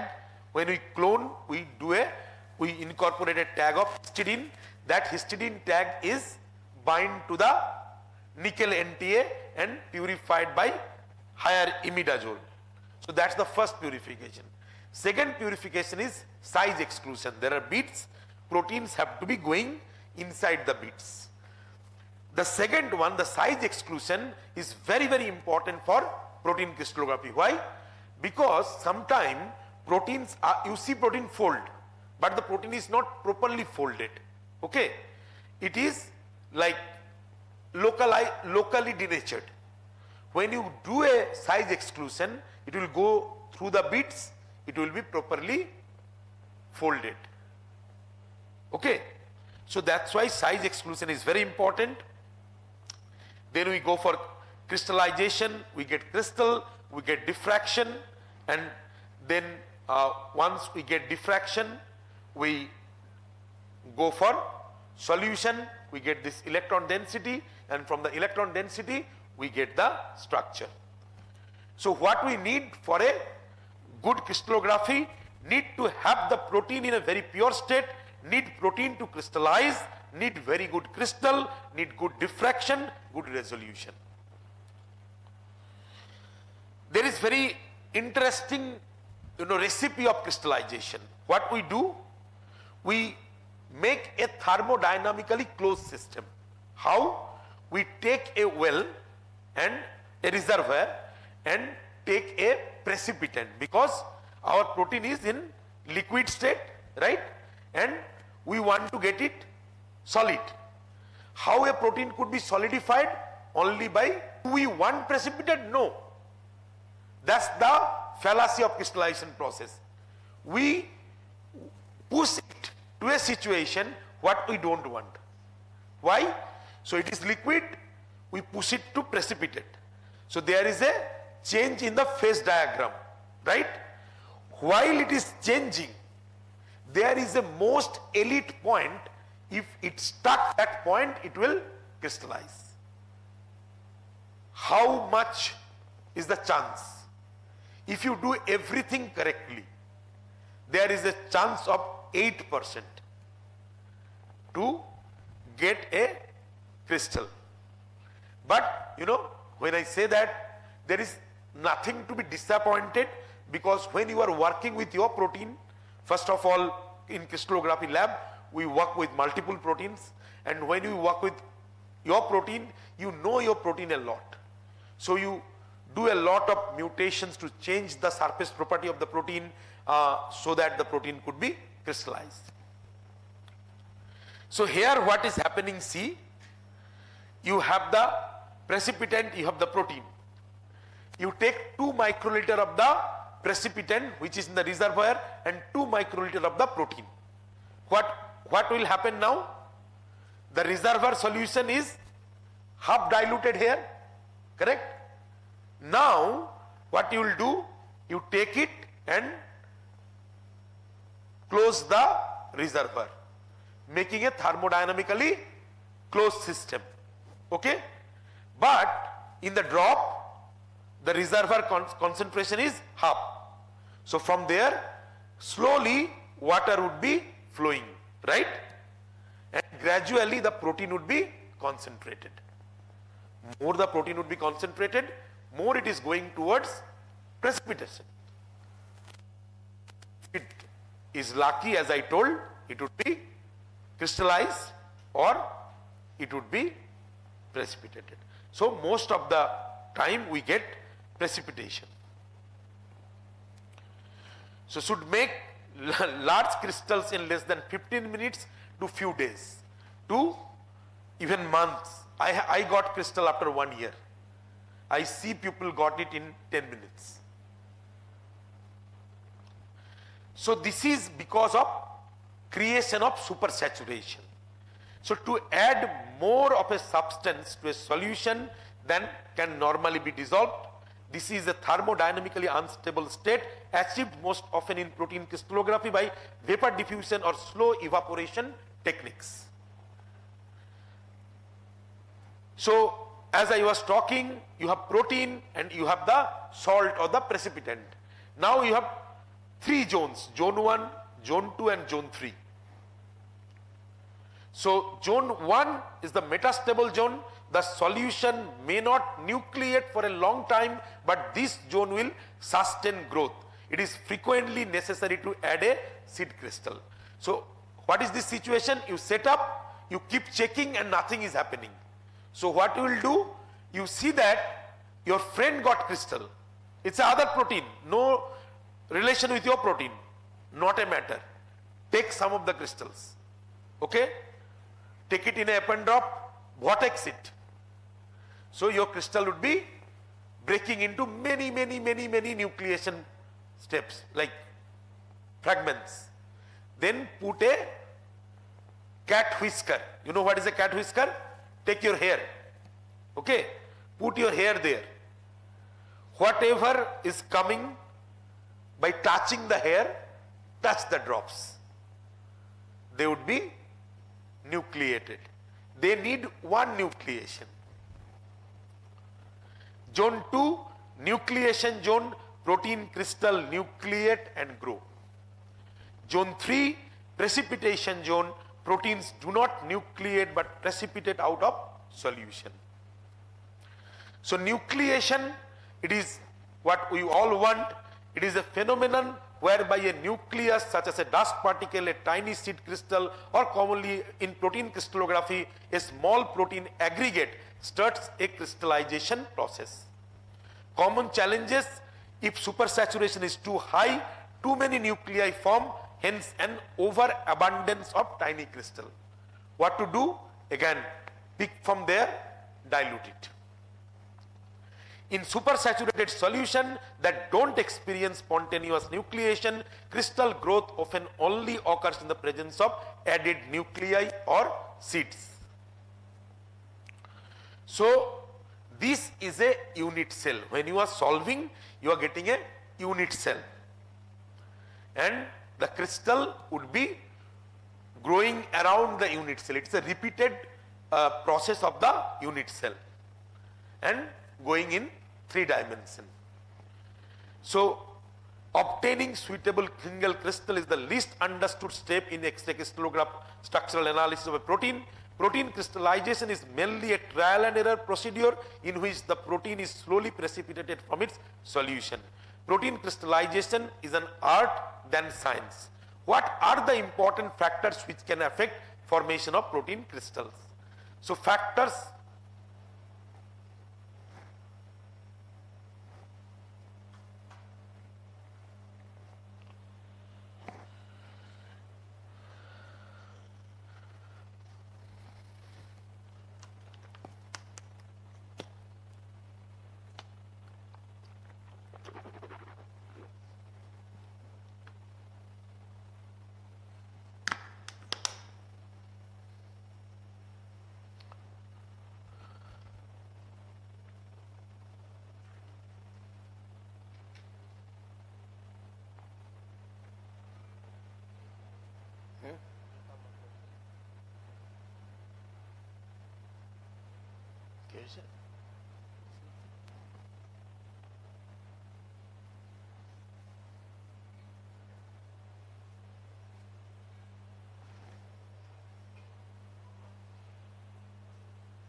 इसको एक बार restart कर देना.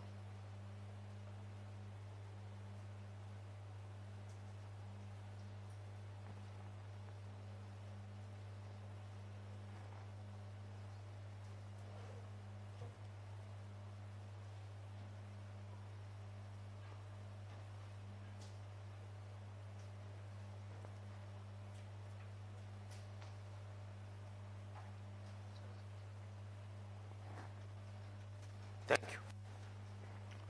So factors that affect crystallization: purity of protein, protein concentration, starting condition, makeup of the protein solution, precipitating agent, temperature, pH, additives like detergent, reducing agents, substrates, cofactors, homogeneity of the crystallization solution.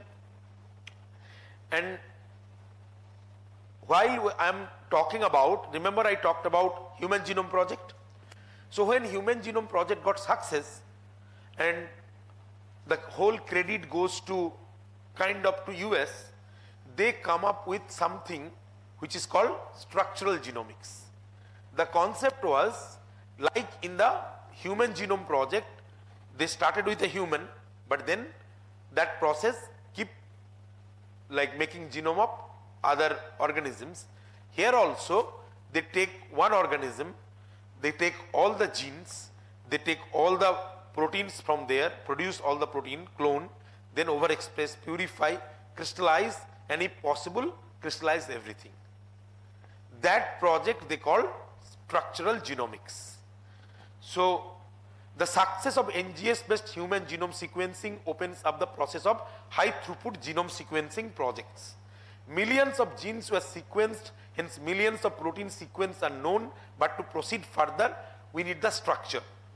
To fill up the gap, there was a development of an initiative by Protein Structure Initiative of National Institute of Health, US, called Structural Genomics Consortium to determine the three-dimensional structures of medicinally, health-related and biotechnologically important proteins.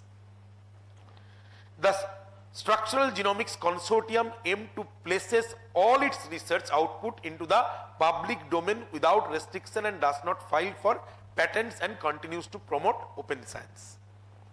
So there are different structural genomics centers, NYSGRC, which is New York Structural Genomics Research Consortium, NESG Northeast Structural Genomics Center, MCSG Midwest Center of Structural Genomics, JCSG Joint Center of Structural Genomics, CS, MP and GPCR are for membrane protein structure solution.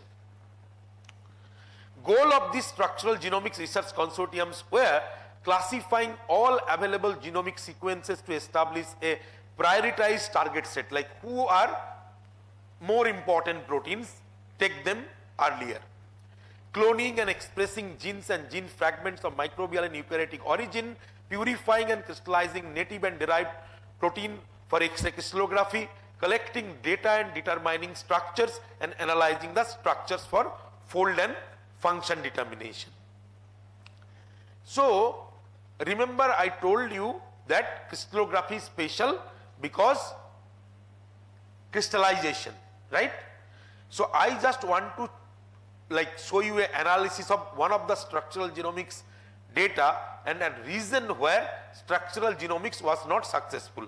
So the data is here, Joint Center for Structural Genomics, which was established at 2000, okay?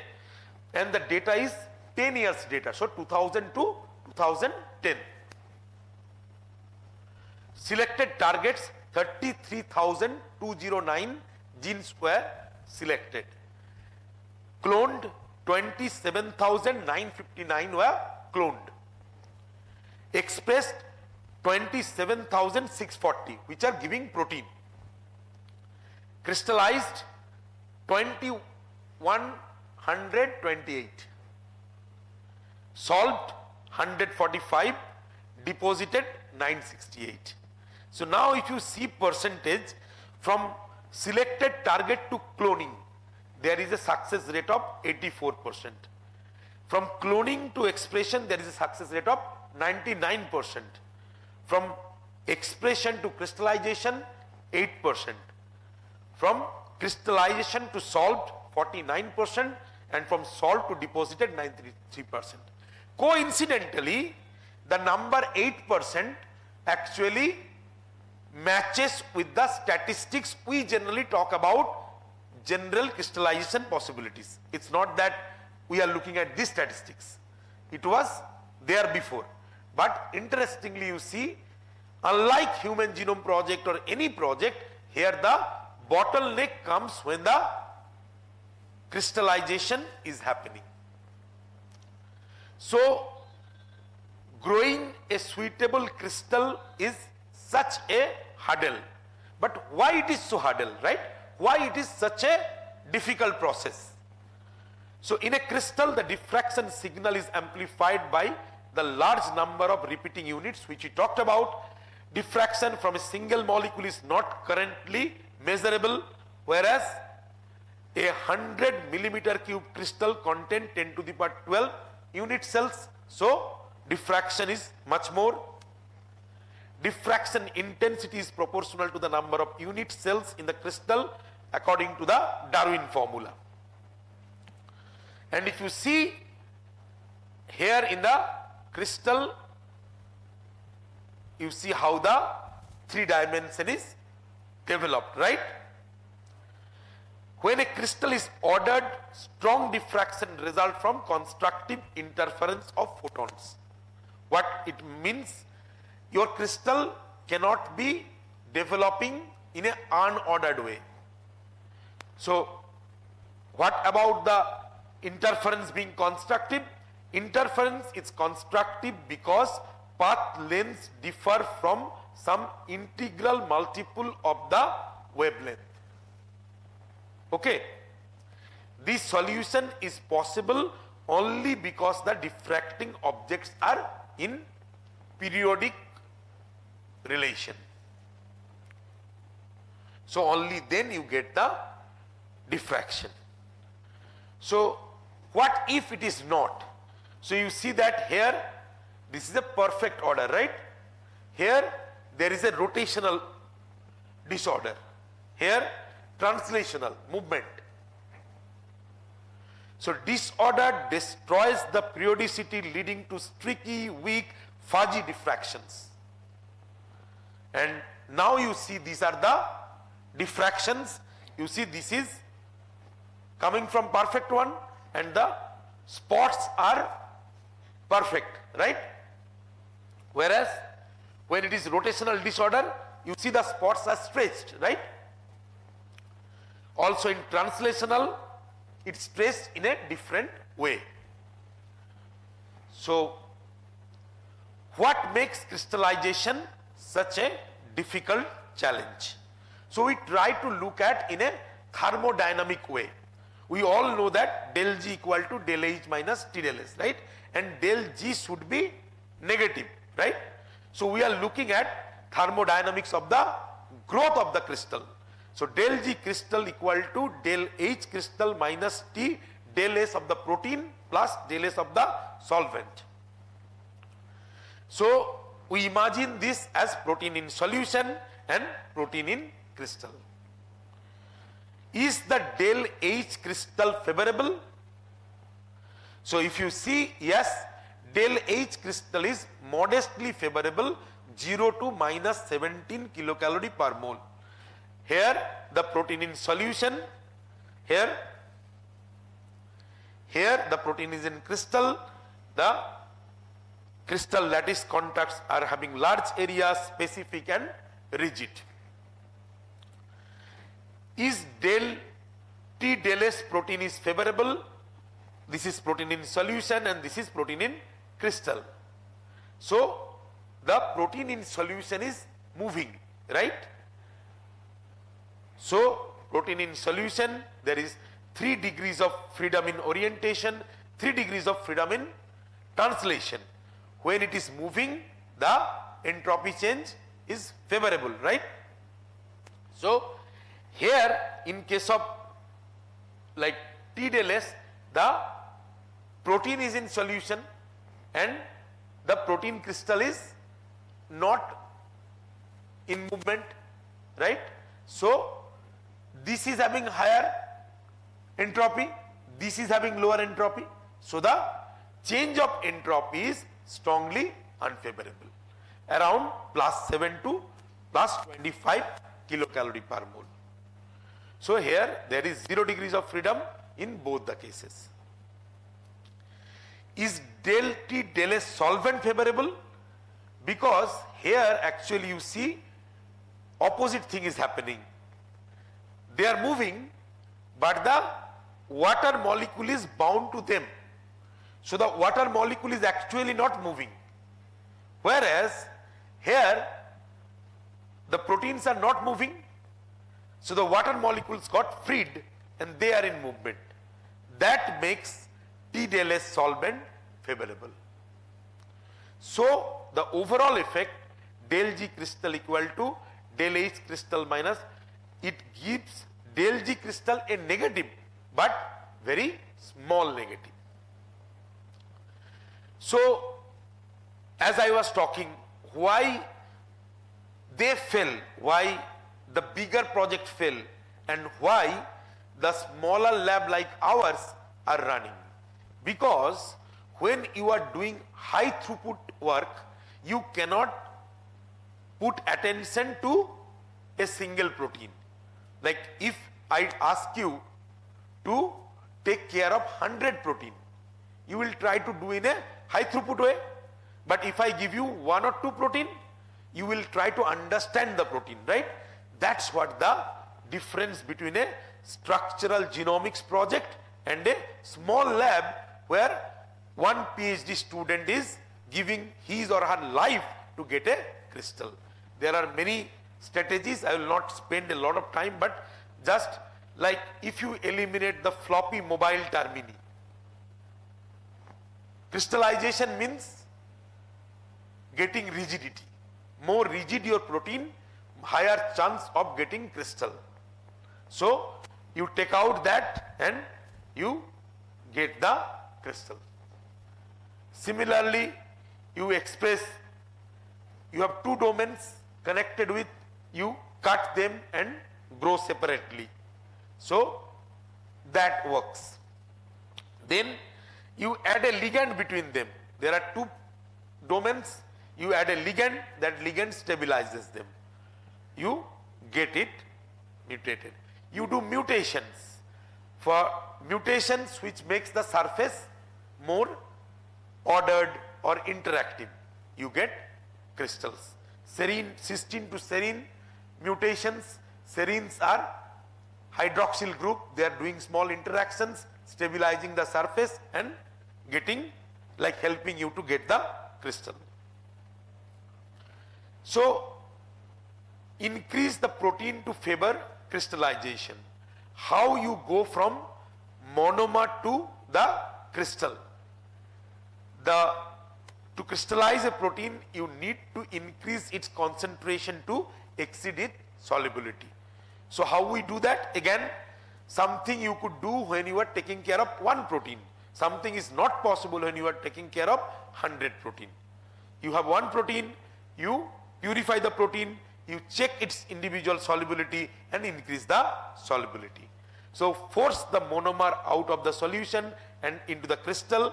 That is the condition called supersaturation.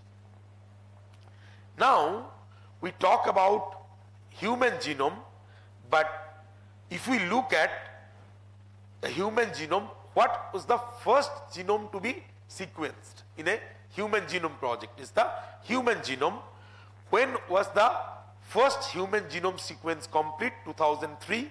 How long it takes? 13 years. And how much did it cost? $2.7 billion. But gradually now it is decreasing. Now if you see per gene, even less than 1 USD per gene. Now you might be wondering, if you are not asking me, see, I say 500 to 5,000 USD per genome. So if you are listening me carefully, you should come up with a question, why, like for 1 genome, you are saying $500 or $5,000, right? So first of all, it is much lower than that now, but this 10 times higher thing is still applicable. How? If you want to sequence your genome on a medical purpose or something, your data should be much less redundant. But if you are doing it for research purpose, you need to get much accuracy, so you will be increase the redundancy of the data. And because of redundancy of you need more data, so you have to pay more. But on the other hand, these 3 techniques still, you have to take 2 to 3 years and you have to spend 3 to 5,000 USD. So why is that? In addition to talking about these techniques, we will be talking that, phenomenons, how it is coming in terms of cost. So we talk about X-ray. Now we talk about NMR also. What is the, how NMR is used to solve the protein structure. So when you use NMR, when the protein is hard to crystallize, as I told. For proteins that can be dissolved at high concentration, to study dynamics of the protein. As I told, the protein's motion is restricted when you go to the crystal. When you look at conformational equilibrium, folding and intermolecular interactions, you will be getting good information through NMR. Steps in protein structure determination through NMR: get pure protein, prepare the protein solution at very high concentration, because you need really high concentration for NMR experiments. Then do NMR spectroscopy, which is data collection. Then sequential resonance assignment. What is that? You go from, so how we collect data. First of all, what is needed for NMR? For NMR, you need nuclei with odd numbers. Like the best example is H1, right? So when you are going for protein structure, you are going for 3D structure, you need 3 elements to be behaving like that. One you already get, 1H, right? The other ones are generally N15 and C13. So you have to label it. That is one place where it is difficult to grow the protein, because you label it. Bacteria don't see C13 or N15 much, because naturally it is N14 or C12. So there are a lot of situations where bacteria don't allow this protein to grow, or they don't grow by themselves. So first of all, when you do labeling, you spend a lot of time, like lot of money, but then you need even more money, because if a normal protein is giving you 20 mg protein from normal, 6 liter of culture, when you label it, the amount of protein drastically reduced. So those are challenges, but then you collect data. How you collect data? First you collect 2D data. You do 2 of the labeling ones and collect, and then you do 3D collection data. So you do all those experiments, then you collect the conformational constant and then calculate the structure. The advantage of NMR is, there are many, I talked about dynamics and all, but more importantly, in X-ray or cryo, you directly go to the 3D structure, right? In NMR, first you are calculating the secondary structures. So if you want to see the secondary structures, in X-ray and cryo, you have to go to directly on the final structure, then you see the secondary structures. Where in NMR, it is stepwise. You get the secondary structures, then you reach to the assignment of the tertiary structures. Highly purified protein preparation, unlike crystallography, structure determination by NMR is carried out on aqueous sample. Usually the sample consists of between 300 to 600 microliter with a protein concentration in the range of 0.1 to 3 millimolar. The purified protein is usually dissolved in a buffer solution.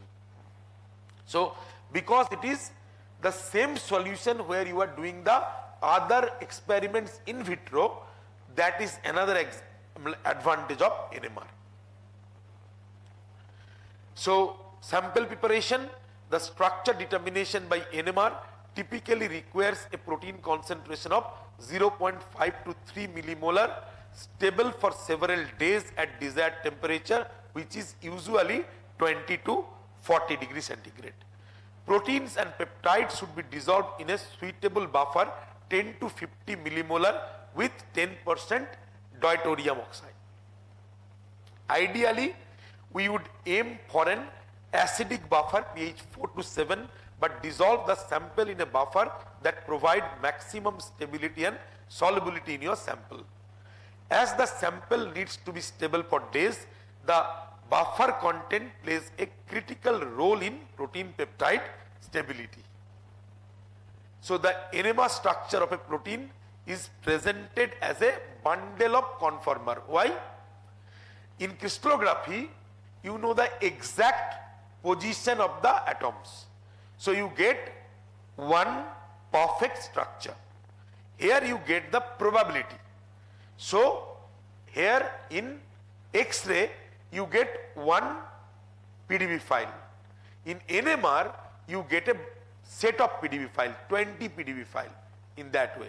And that's why you will see that NMR structures are coming as a, like ensemble of structures. Each conformer presents a good solution to the NMR resistance. First conformer usually is the structure. So a lot of time you go to the PDB and you see the structure, you wonder which one to pick up. The first one is generally the high resolution structure, and that is to pick up. Typically a bundle of 20 conformers are deposited in the PDB. So I have highlighted some of the points about NMR. Some nuclei have non-zero spin quantum number, making them NMR active, but is the fundamental of NMR. Current passed through a coil induces a magnetic field, and a changing magnetic field in a coil induces a current. Placing nuclei with spin I equal to half into a magnetic field leads to net magnetization aligned along the magnetic field axis. So you have a external magnet and you have the small magnet inside the protein or any substance you are using. When you are putting the magnetization and resonance work, the small magnets would be aligned. When the B1 field is turned on, which is the external one, the net magnetization rotates down into the XY plane. Then the B1 field is turned off, the net magnetization relaxes back to the Z axis with the time constant T1. So that's the relaxation data you are collecting. Individual spin precises about the magnetic field axis. So this we are talking about 1D. When you have 2D, you have to do that 2 times.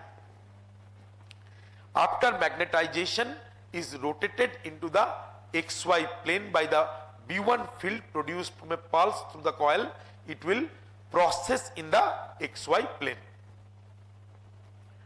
The individual magnetization vector whirling around in the XY plane represent the changing magnetic field and will induce a current in the sample coil which has its axis along the x-axis.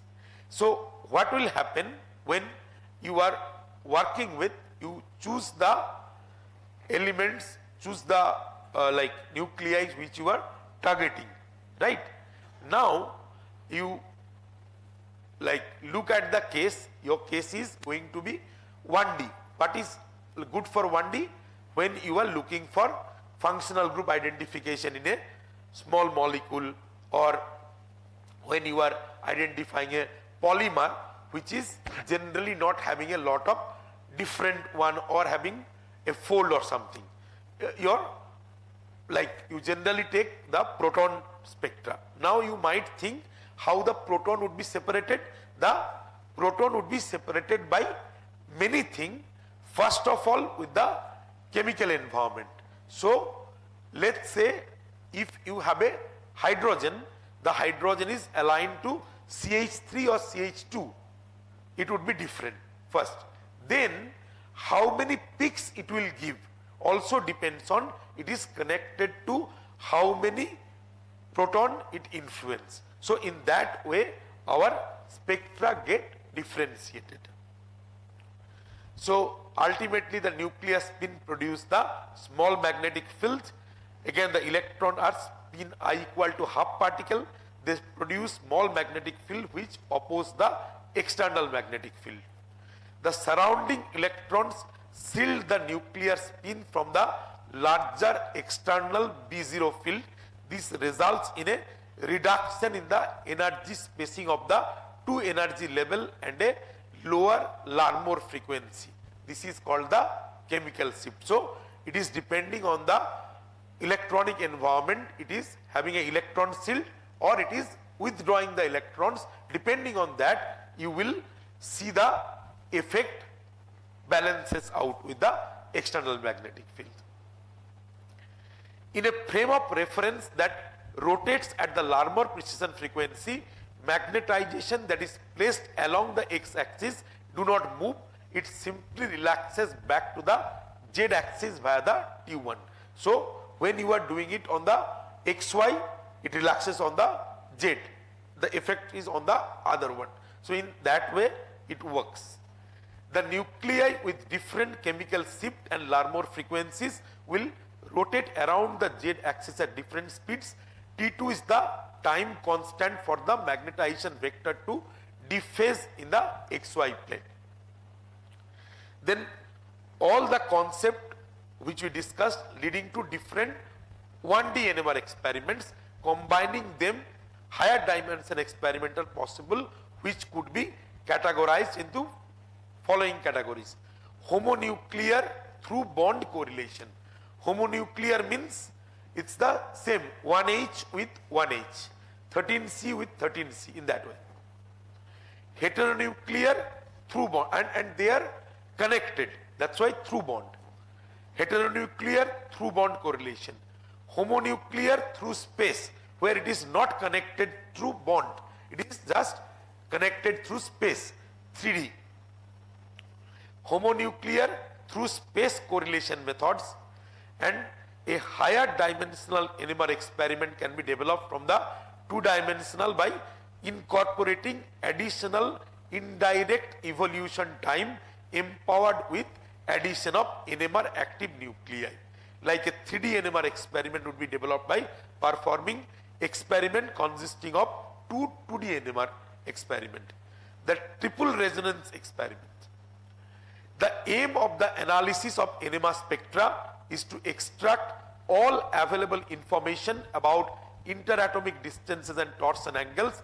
For doing that, each resonance must be associated with a specific nucleus in the investigated molecule, which is called the assignment. So once you have the data, you put the data to map and find out where the atom is. Analysis of 2D data would be performed by using chemical shift, NOE. NOE is nuclear Overhauser effect, which is how the H is affecting on H and all these things, coupling constants and amide proton exchange rates. Further in dimension, computer aided structure calculation is to convert distance and torsion angle data into visible structure, mainly working in the principle of distance geometry and simulated annealing. So distance geometry is, in this distance it will be forming set of distance, it will be forming a secondary structure like alpha helix, beta sheets. Simulated annealing is when you have the data how this like protein would be like going through heat. So heat is given to and it would be allowed to coming to fold again, and the energy would be calculated so that the among the different conformation the global minima would be calculated out. After solving the structure quality measures are performed using knowledge based method like comparing existing crystal structure. Measurement, RPF score, etc. using bond length and bond angle distribution, dihedral angle distribution, atomic packing, hydrogen bond geometries and other geometric factor. Finally, the structure would be deposited to protein data bank using 20 conformer, first one with the highest resolution. Coming to the third one, I know like because this is going long, what I did, I didn't talk about here. I want to show you a movie and then we will discuss. So this is the grid which is the part of cryo-EM, and then the grid is frozen here. This freezing is very important, and then the pictures are collected in the microscope. You know, it's an electron microscope at a frozen temperature, and that's why it's like a temp or a SEM, but at the temperature which will be helping the biomolecule to survive there. You get different conformations, and ultimately those different conformations, many different conformations, they would be simulated together to find out a three-dimensional structures. Some of the things which are very important and which make cryo-electron microscopy the success today they are getting. One of them is when you see there is a freezing, right? When there is a freezing, because there is, the sample is in aqueous solution, so water also freezes with it, right? When you are collecting those data, water contribute to the data strongly. So basically, more than protein, you collect the presence of water. Okay. So the challenge is you have to freeze it without allowing the water to be frozen. That is called vitrification. Vitrification is the key success of cryo-electron microscopy. So what they do, first of all, they do it in vacuum, they do in presence of liquid ethane, and they do it so rapidly that the ice crystal don't get time to form. Okay. Now when you are looking at the cryo-electron microscopy structures, who are the, remember I told when I was going there, it's a big range, but it's a microscopy, right? So smaller the protein, difficult it is to solve by cryo-electron microscopy. Whereas NMR is perfect for solving small proteins, cryo-electron microscopy actually working with bigger proteins. How big is? Experts used to say that if the protein is more than 1.5 kilodalton, then it is like easier to look at. But then if it is oligomer, then it would be easy. So 150 kilodalton protein and above that is easier for cryo-electron to solve it. So as I told, we talk about this money. So why so much time and money is required? I develop a cost comparison. So determining the three-dimensional structure of protein is essential for understanding their function and interaction. The primary techniques employed we know now, X-ray, NMR and cryo-electron microscopy. Each method had distinct advantages and limitations, particularly concerning the instrument cost and consumable requirement. If we look at X-ray crystallography, the instrument cost, the initial investment of an X-ray crystallography setup is substantial. First of all, when I am talking about X-ray machine, there are X-ray machines for small molecule also.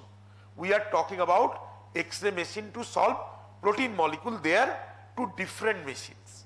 Okay. In case of NMR, they are not different. That's what the beauty of NMR.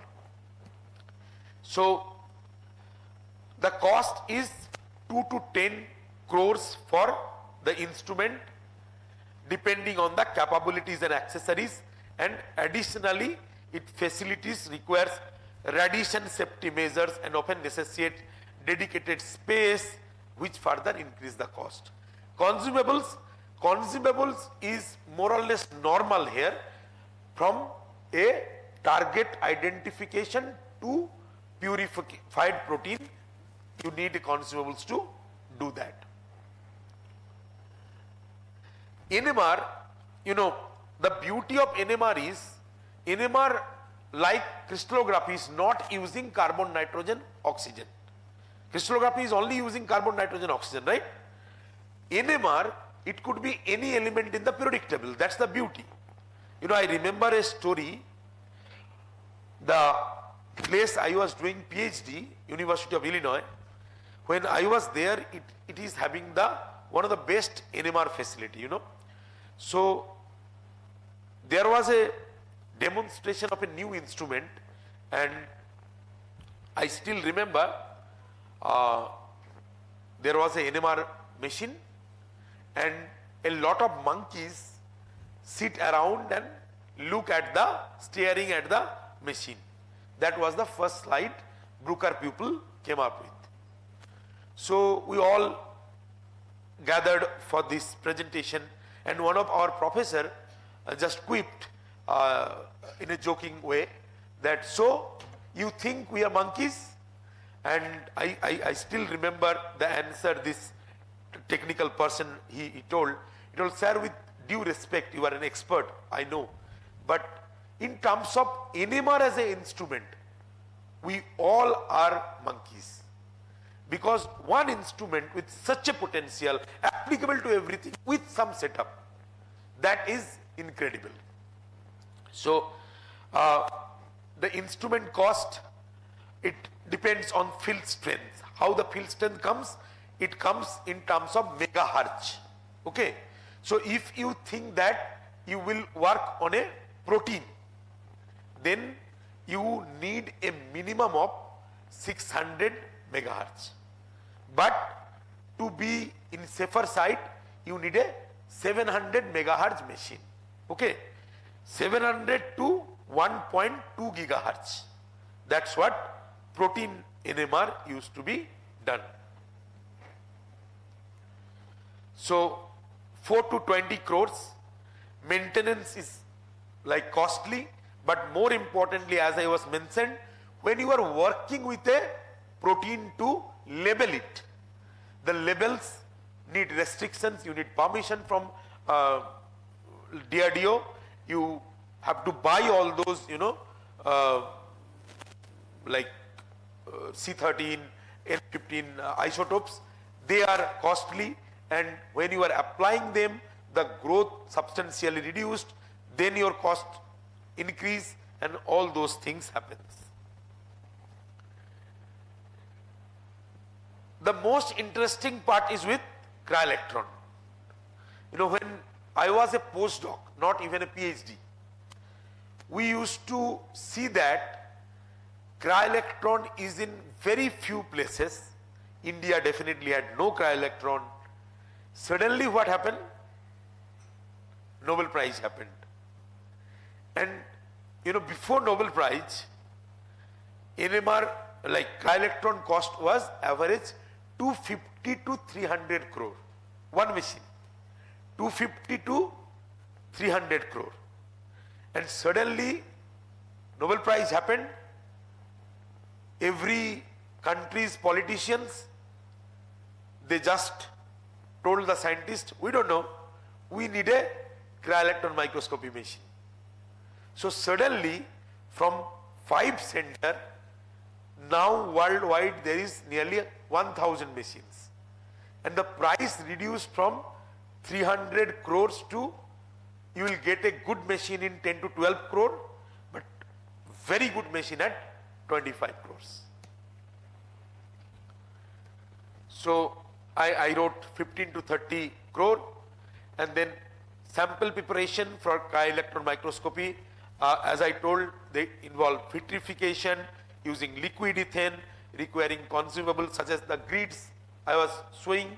So the grids are expensive, blotting paper, cryogens, and while the amount of protein required is generally less than that for NMR, the need for rapid freezing and maintaining samples at cryogenic temperature adds complexity and cost.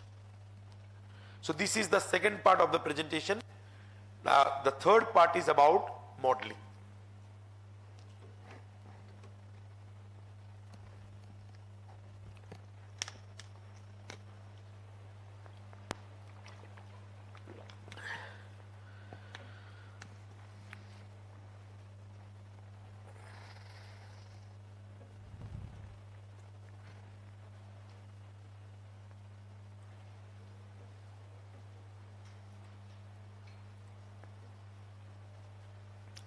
Thank you.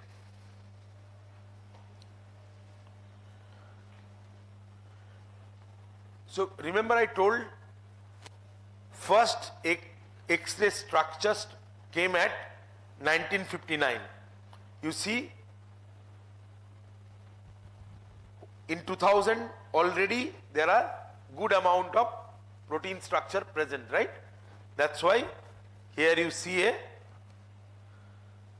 up. But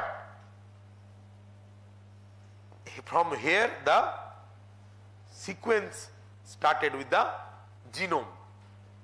But now you see how rapidly they are growing. So the first protein structure myoglobin was solved in 1958. The first protein structure database, the PDB, was established at 1971. The first organism to have its entire genome sequence was Haemophilus influenzae in 1995. The first protein sequence database was established in 2002. So I talked about the first protein structure database, which is PDB, right? But what is the first protein sequence database? This is UniProt. So PDB ID and UniProt ID. So what is the PDB ID? A ID which uniquely defines to a structure. What is a UniProt ID? A ID which uniquely defined to a protein sequence. If you know the PDB ID and UniProt ID, you will be perfectly hitting to the protein sequence or structure. On one sequence there might be multiple structures. Now when this data comes, being a lot, before that biology don't generate a lot of data. Biology experiments was long, they do a lot of work and come up with very small data. Whereas Human Genome Project changed everything and a lot of new data starts coming. Initially there was no database management. So what happened? Suppose I develop a database and I put it on the web. That's how I get the paper, right? And some of you, because there is no control, no management, some of you just copy from me, another guy, collate them, published a better journal. You understand? So there was no control. People used to steal each other's data and all. And to solve that, the database management system came into. So a database theoretically refers to a set of related data and the way it helps the data to be organized. Access to this data is usually provided by a database management system. So once you incorporate a DBMS into your system, nobody could steal your data. There is a process of, they could download it, they could see it, they could use it, but they cannot steal it. Okay. So DBMS consisting of an integrated set of computer software that allows users to interact with one or more databases. DBMS includes data definition, update, retrieval and administration. So how or what is the data is all about, how you could handle the data, how the data would be like regularly updated, because you will find a lot of databases which the people publish the data and then never looked back. So the data is there, no updation happened. So if it comes under DBMS, it would be regularly updated and all those things, and there would be administration. So who are the databases? Primary DNA sequence database, DDBJ, EMBL, GenBank, primary protein sequence database, GenPept, TREMBL, curated database. What is a curated database? When you get a data and the raw data is deposited, that is a database, normal database. But when you work on that, suppose you get a gene sequence, you convert it to a protein sequence, you convert it to a protein structure, model, analysis. Those are curated database. And then we have the structured database.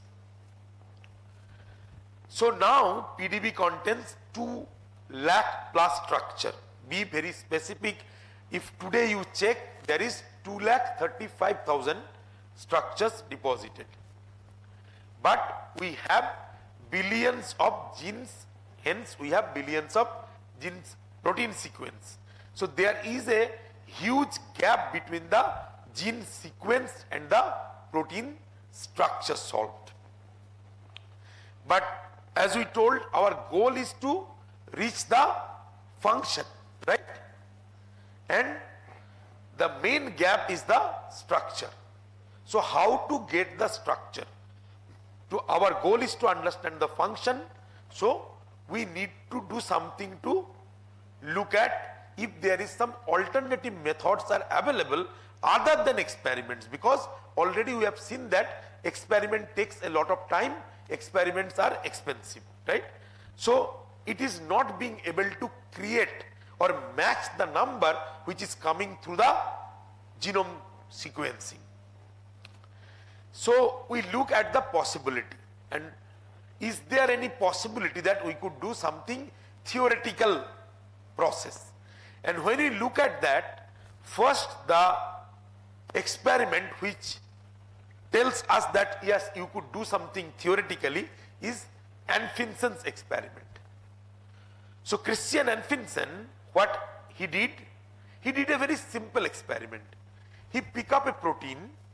This protein, in a presence of a particular molecule, convert that molecule from colorless to red.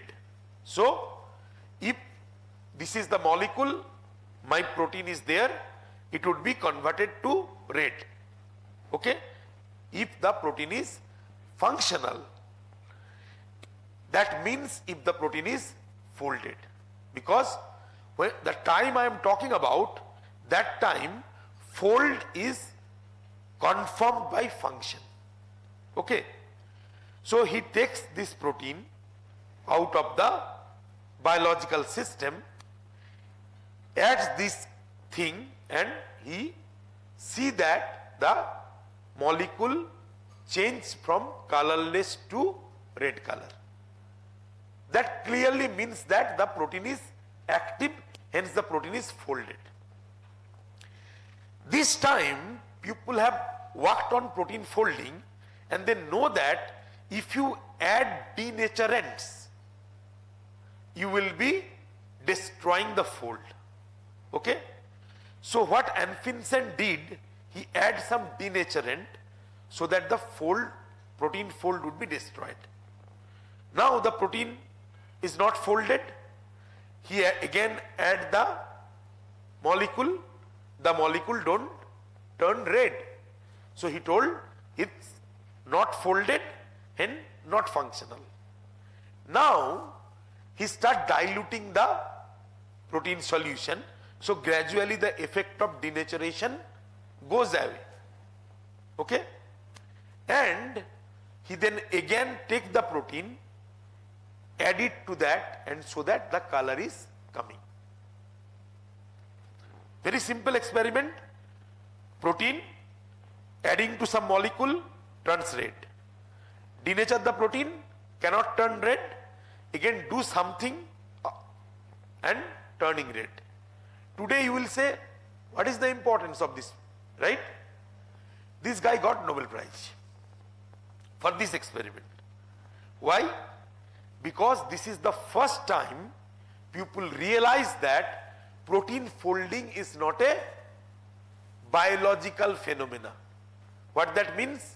That means protein folding not happening inside the biological system. It could come out and it could see the physics and chemistry to fold. Means there is a amino acid which have to find a partner, right? The partner finding is not done by biology. It is done by chemistry and physics. That was Christian Hanfinson's experiment result. This experiment was supported by Levinthal. How? Levinthal told, so that time, you know, I told you one colorless compound turned red, right? But that is the exception. Not the all of the protein don't have that assay, right? And you don't have a CD machine to check the folding of the protein that time, right? So other scientists start talking that probably the experiment Hanfinson have done is an accidental one. It might not be applicable to all the protein.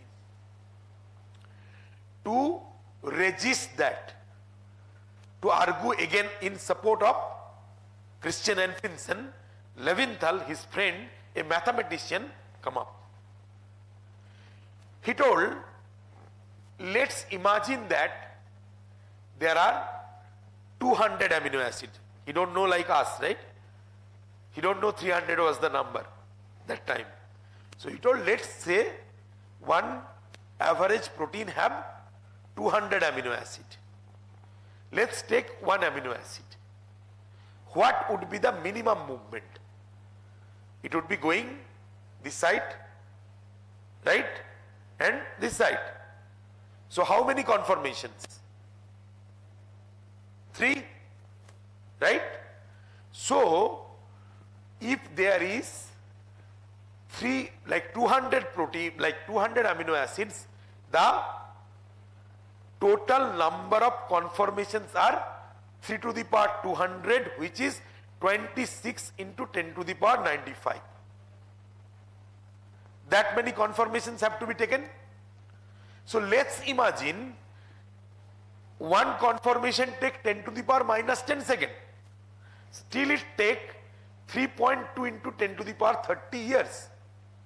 So if, as Hanfinson told, the folding is driven, if it is not driven, if it is doing with everyone, then it takes that much time. But we know that protein folding does not take that much time. Hence, Christian Hanfinson is right. This guy also got Nobel Prize. So 2 Nobel Prize, and you all understand, right? Now I have to say something.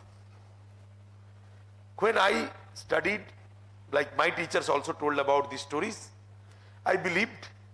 But when as a teacher I came to, I have few problems and I will discuss with you so that there is nothing bad with that. Both of these guys did great work.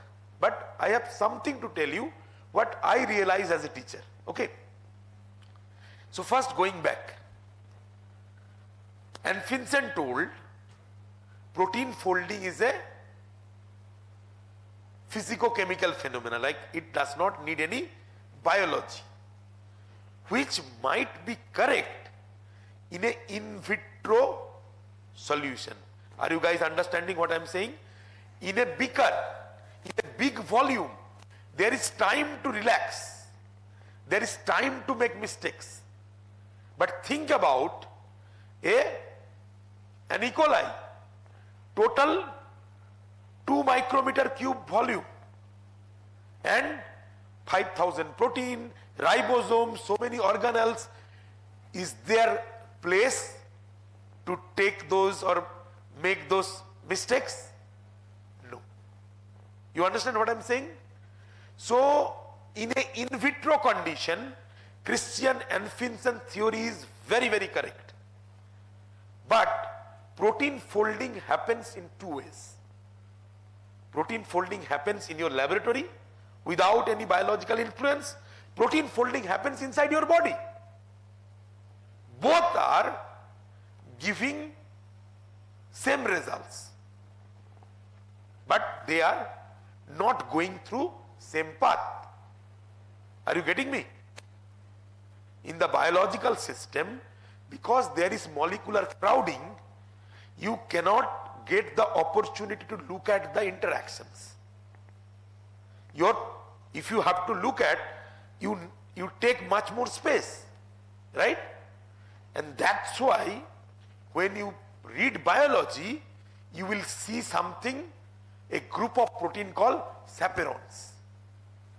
Chaperone proteins are there to help you fold. If Christian Anfinsen was totally correct, you don't need any chaperone protein to be there present in the biological system. So protein folding resulting same result, but going through two different mechanisms, inside the body, outside the body. Is it clear? Clear everyone? Coming to Levinthal. आप सब बैठे हुए हो? You are all sitting here. When, what is your name? You. Paramita. When Paramita is moving, what is your name? Aditi. Is it influence Aditi's movement? No, right? So, when Levinthal told, when one move, other will not see sitting there, they will, both Paramita and Aditi could move together. So the number calculated is not exactly correct, though it's true that the mathematics he wanted to do is correct, that without any directed phenomena, protein folding is not possible. But the number he have created, the basic of the mathematics is wrong. You understand? That's the thing. The third logic, which, so these two are giving us a base that it is possible probably that protein structure could be done through theoretical methods, right? The third one is even more beautiful. Remember I told you get the protein crystal, you diffract it, you get intensity.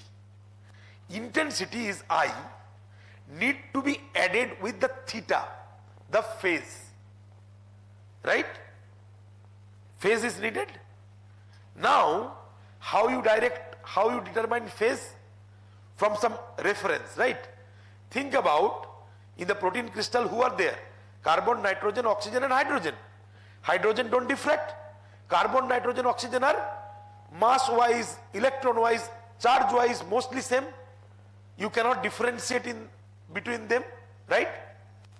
So that is called the phase problem. How you solve this phase problem? Generally crystallographers put a heavy metal. What happens then? Sometime the crystal spoiled.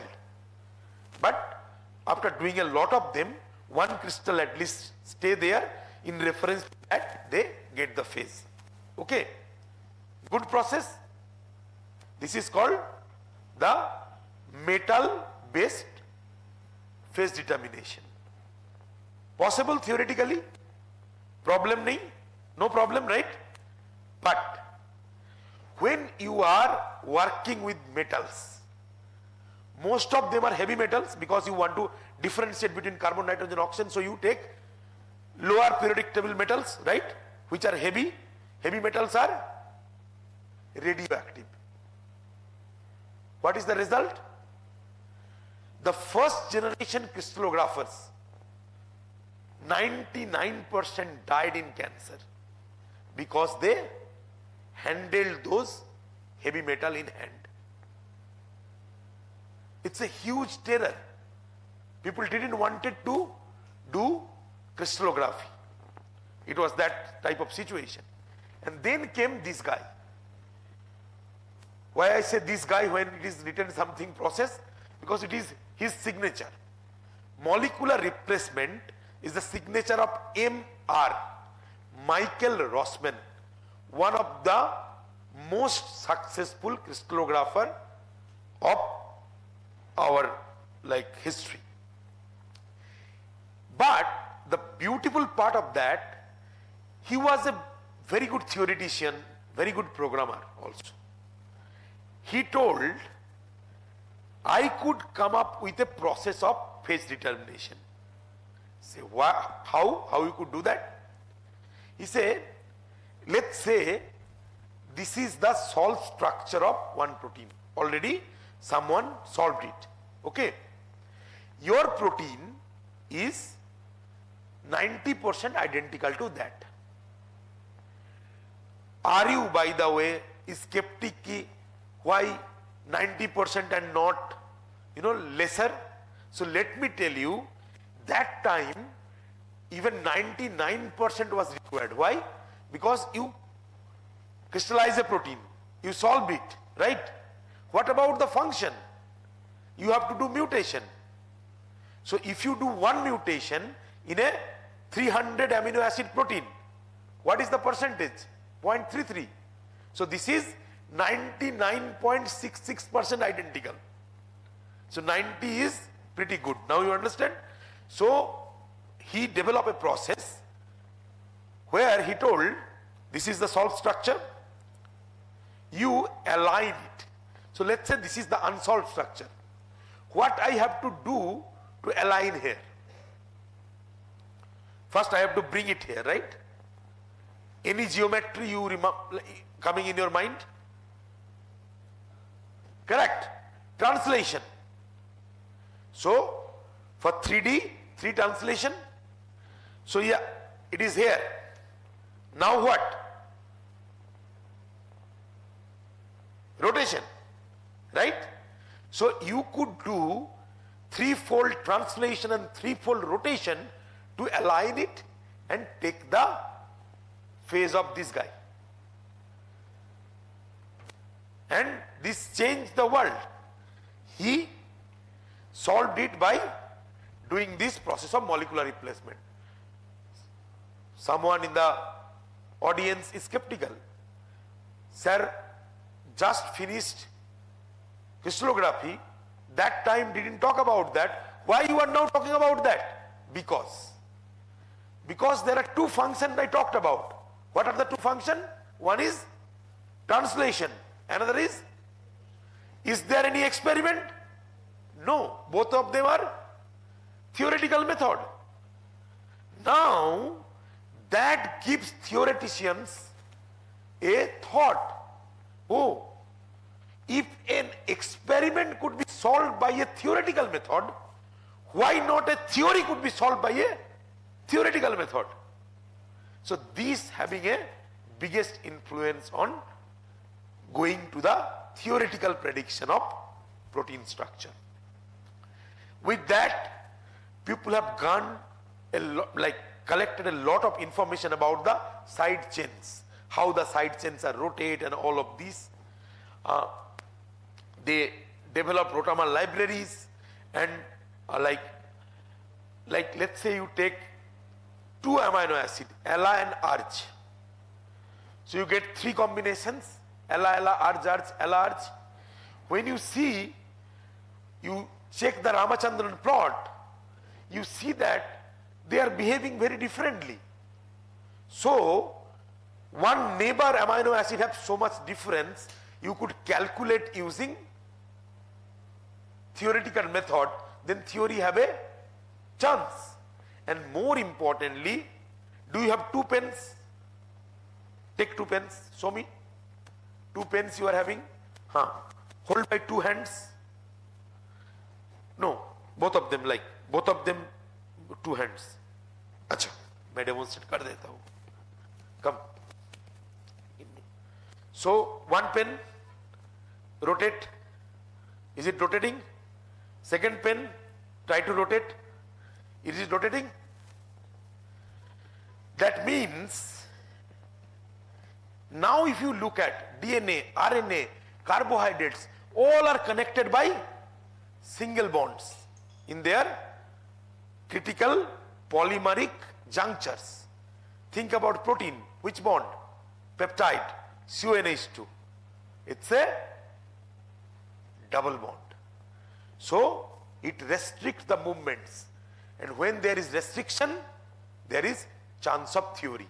Because if you don't listen to your parents, then they have no control over you. Right? So here, proteins start listening. So theory is possible. Right? So there is a possibility of computational modeling of protein. So a predicted model simply illustrates our assumptions. When you have X-ray crystallography, no assumption, this is nature telling us what is there. But when you do a modeling, it is a computational technique and is an assumption. There are three major methods. I will pick them quickly because in tutorial I will talk about. One is homology modeling, second is fold recognition, and third is ab initio. Homology we have talked about, but if you think and when we go there, remember that device, accurate modeling always does not depend only on greater sequence identity. It depends on the similarity between folds and functions of the template and the target protein. So what is homology modeling? You have a sequence. You want its structure. You search for and you get a homologous sequence who have structure. You use that structure as a template and do the modeling and get your structure back. This is the process of homology modeling in brief. In details, you first need to recognize identification of any well characterized protein similar to the protein you want to make structure by using blast search. Position by position target template equivalence sequence alignment. Then when you have alignment, why you need to align? You will see that sometime you get 45%. 45% is a good one, but is it whole through the protein or it is a domain? You will only understand when you align them one by one.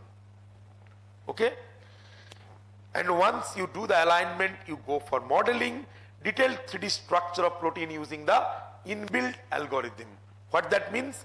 Every program have their own inbuilt mechanism. Okay?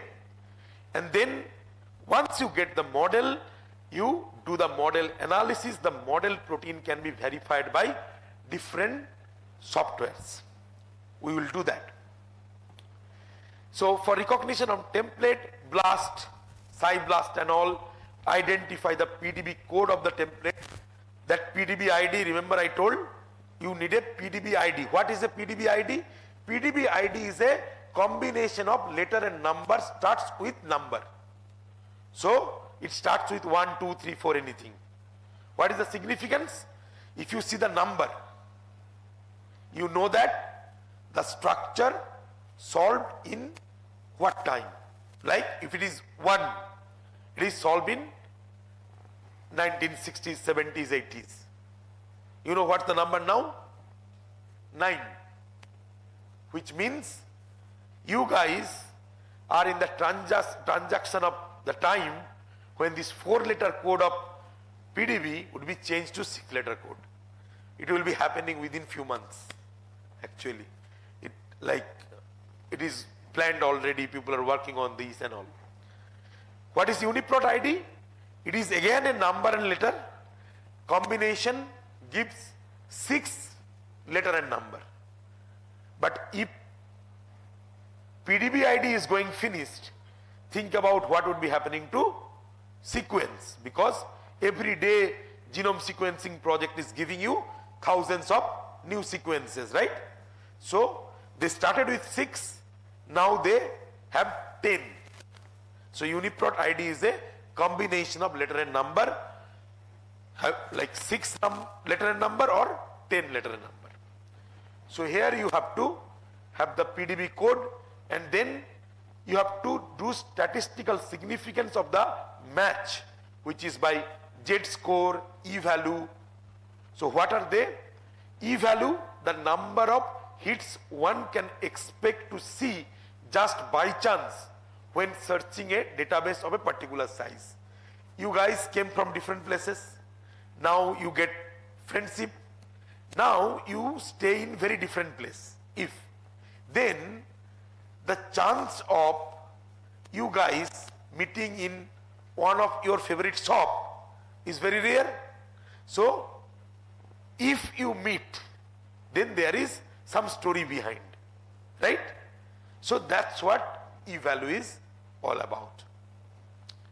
Z-score, this score expressed as a distance from the mean calculated in standard deviation. If you see, Z is the standard and how much you are deviating. You have done it in statistics, right? Now in blast search, we'll do blast search. What you will first see? You will first see the query coverage. You know, we organize some projects and all, a lot of people come and they make a common mistake sometime. They are making modeling. They say, sir, I got 80% identity. Then it should be a good protein, but then we ultimately find that they actually didn't see the query coverage. So it is query coverage 50% and among them 80%. So basically it is 40%. So your identity is query coverage into identity. You understand? So it's very important to get the query coverage. We'll talk about them. Alignment, there are softwares like Clustal W, T-Coffee, Clustal X2 for modeling, for commercial programs which we have to buy auxiliaries and tripods, but free softwares, Modeler by Andres Sully, Jackal, Barry Honing, Scroll, Ronald Dornbach, and Swiss Model. Today we will perform through Swiss Model. Then verification of model quality. How you verify? One, geometric, one, Ramachandran plot, and second, the energy. The application of homology modeling. Why you are doing homology modeling? Structural knowledge of protein gives some understanding of function. If you get the structure, you could have guessed the function. That's what we are talking in the whole talk. It helps to understand the mechanism of action, like how a structural protein binds or how an enzyme works. Predicted structure can be used in structure-based drug designing. It could help us understand the effects of mutation on structure and function. And it could be used in comparative structural study between the related proteins. So what are the limitations of homology modeling? Small molecules, waters and ions used to be retained from the template structure. It used to be. Now gradually the programs are improving, and you will see that especially metal ions, which are very important. Generally you have a metalloprotein, you model it, you will see the metal is also coming. So the modeling algorithms are improving.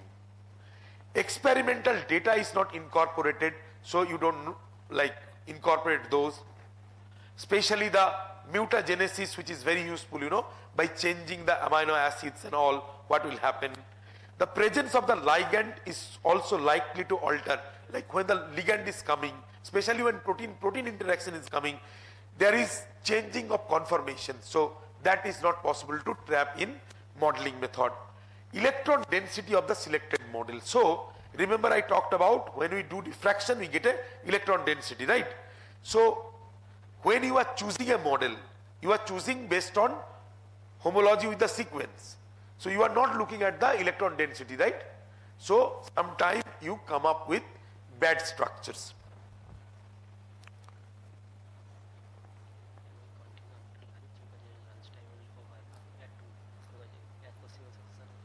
Okay. So two zones of homology modeling.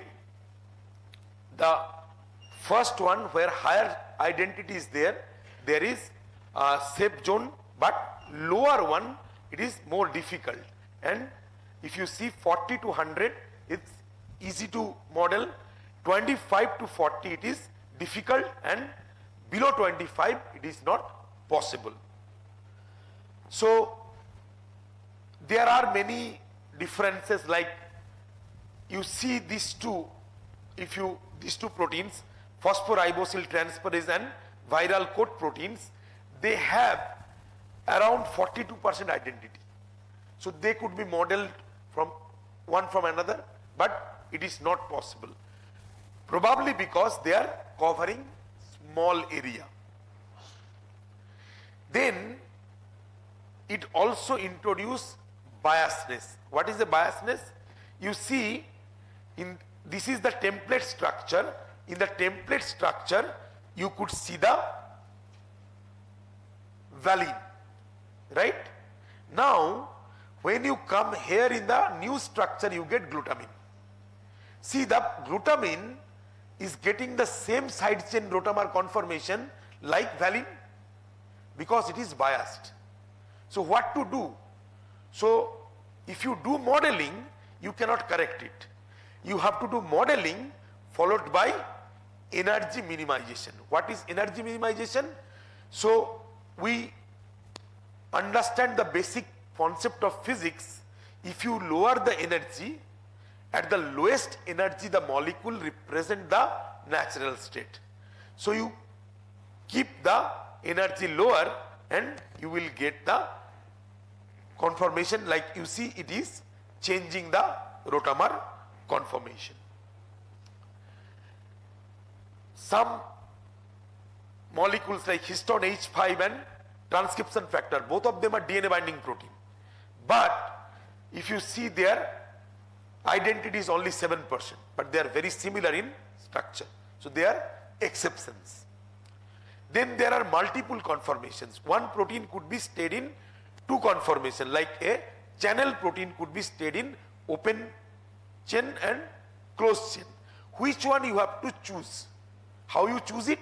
If you don't know what function you are going to explain, you cannot do it. So a theoretician should have a good understanding of what the experimental process going on. If you don't manage to get both of them, you have to do theory, but you don't understand at all what the protein is doing, what is its experiment, what are the experiment process, you cannot come up with a good model. And then loops are always big issues. Why? Because even experiment, loops cannot be collected with good data. Why? They are very flexible. So let's say X-ray is diffracting. The loop, one residue is here now, going there, you know, it's moving.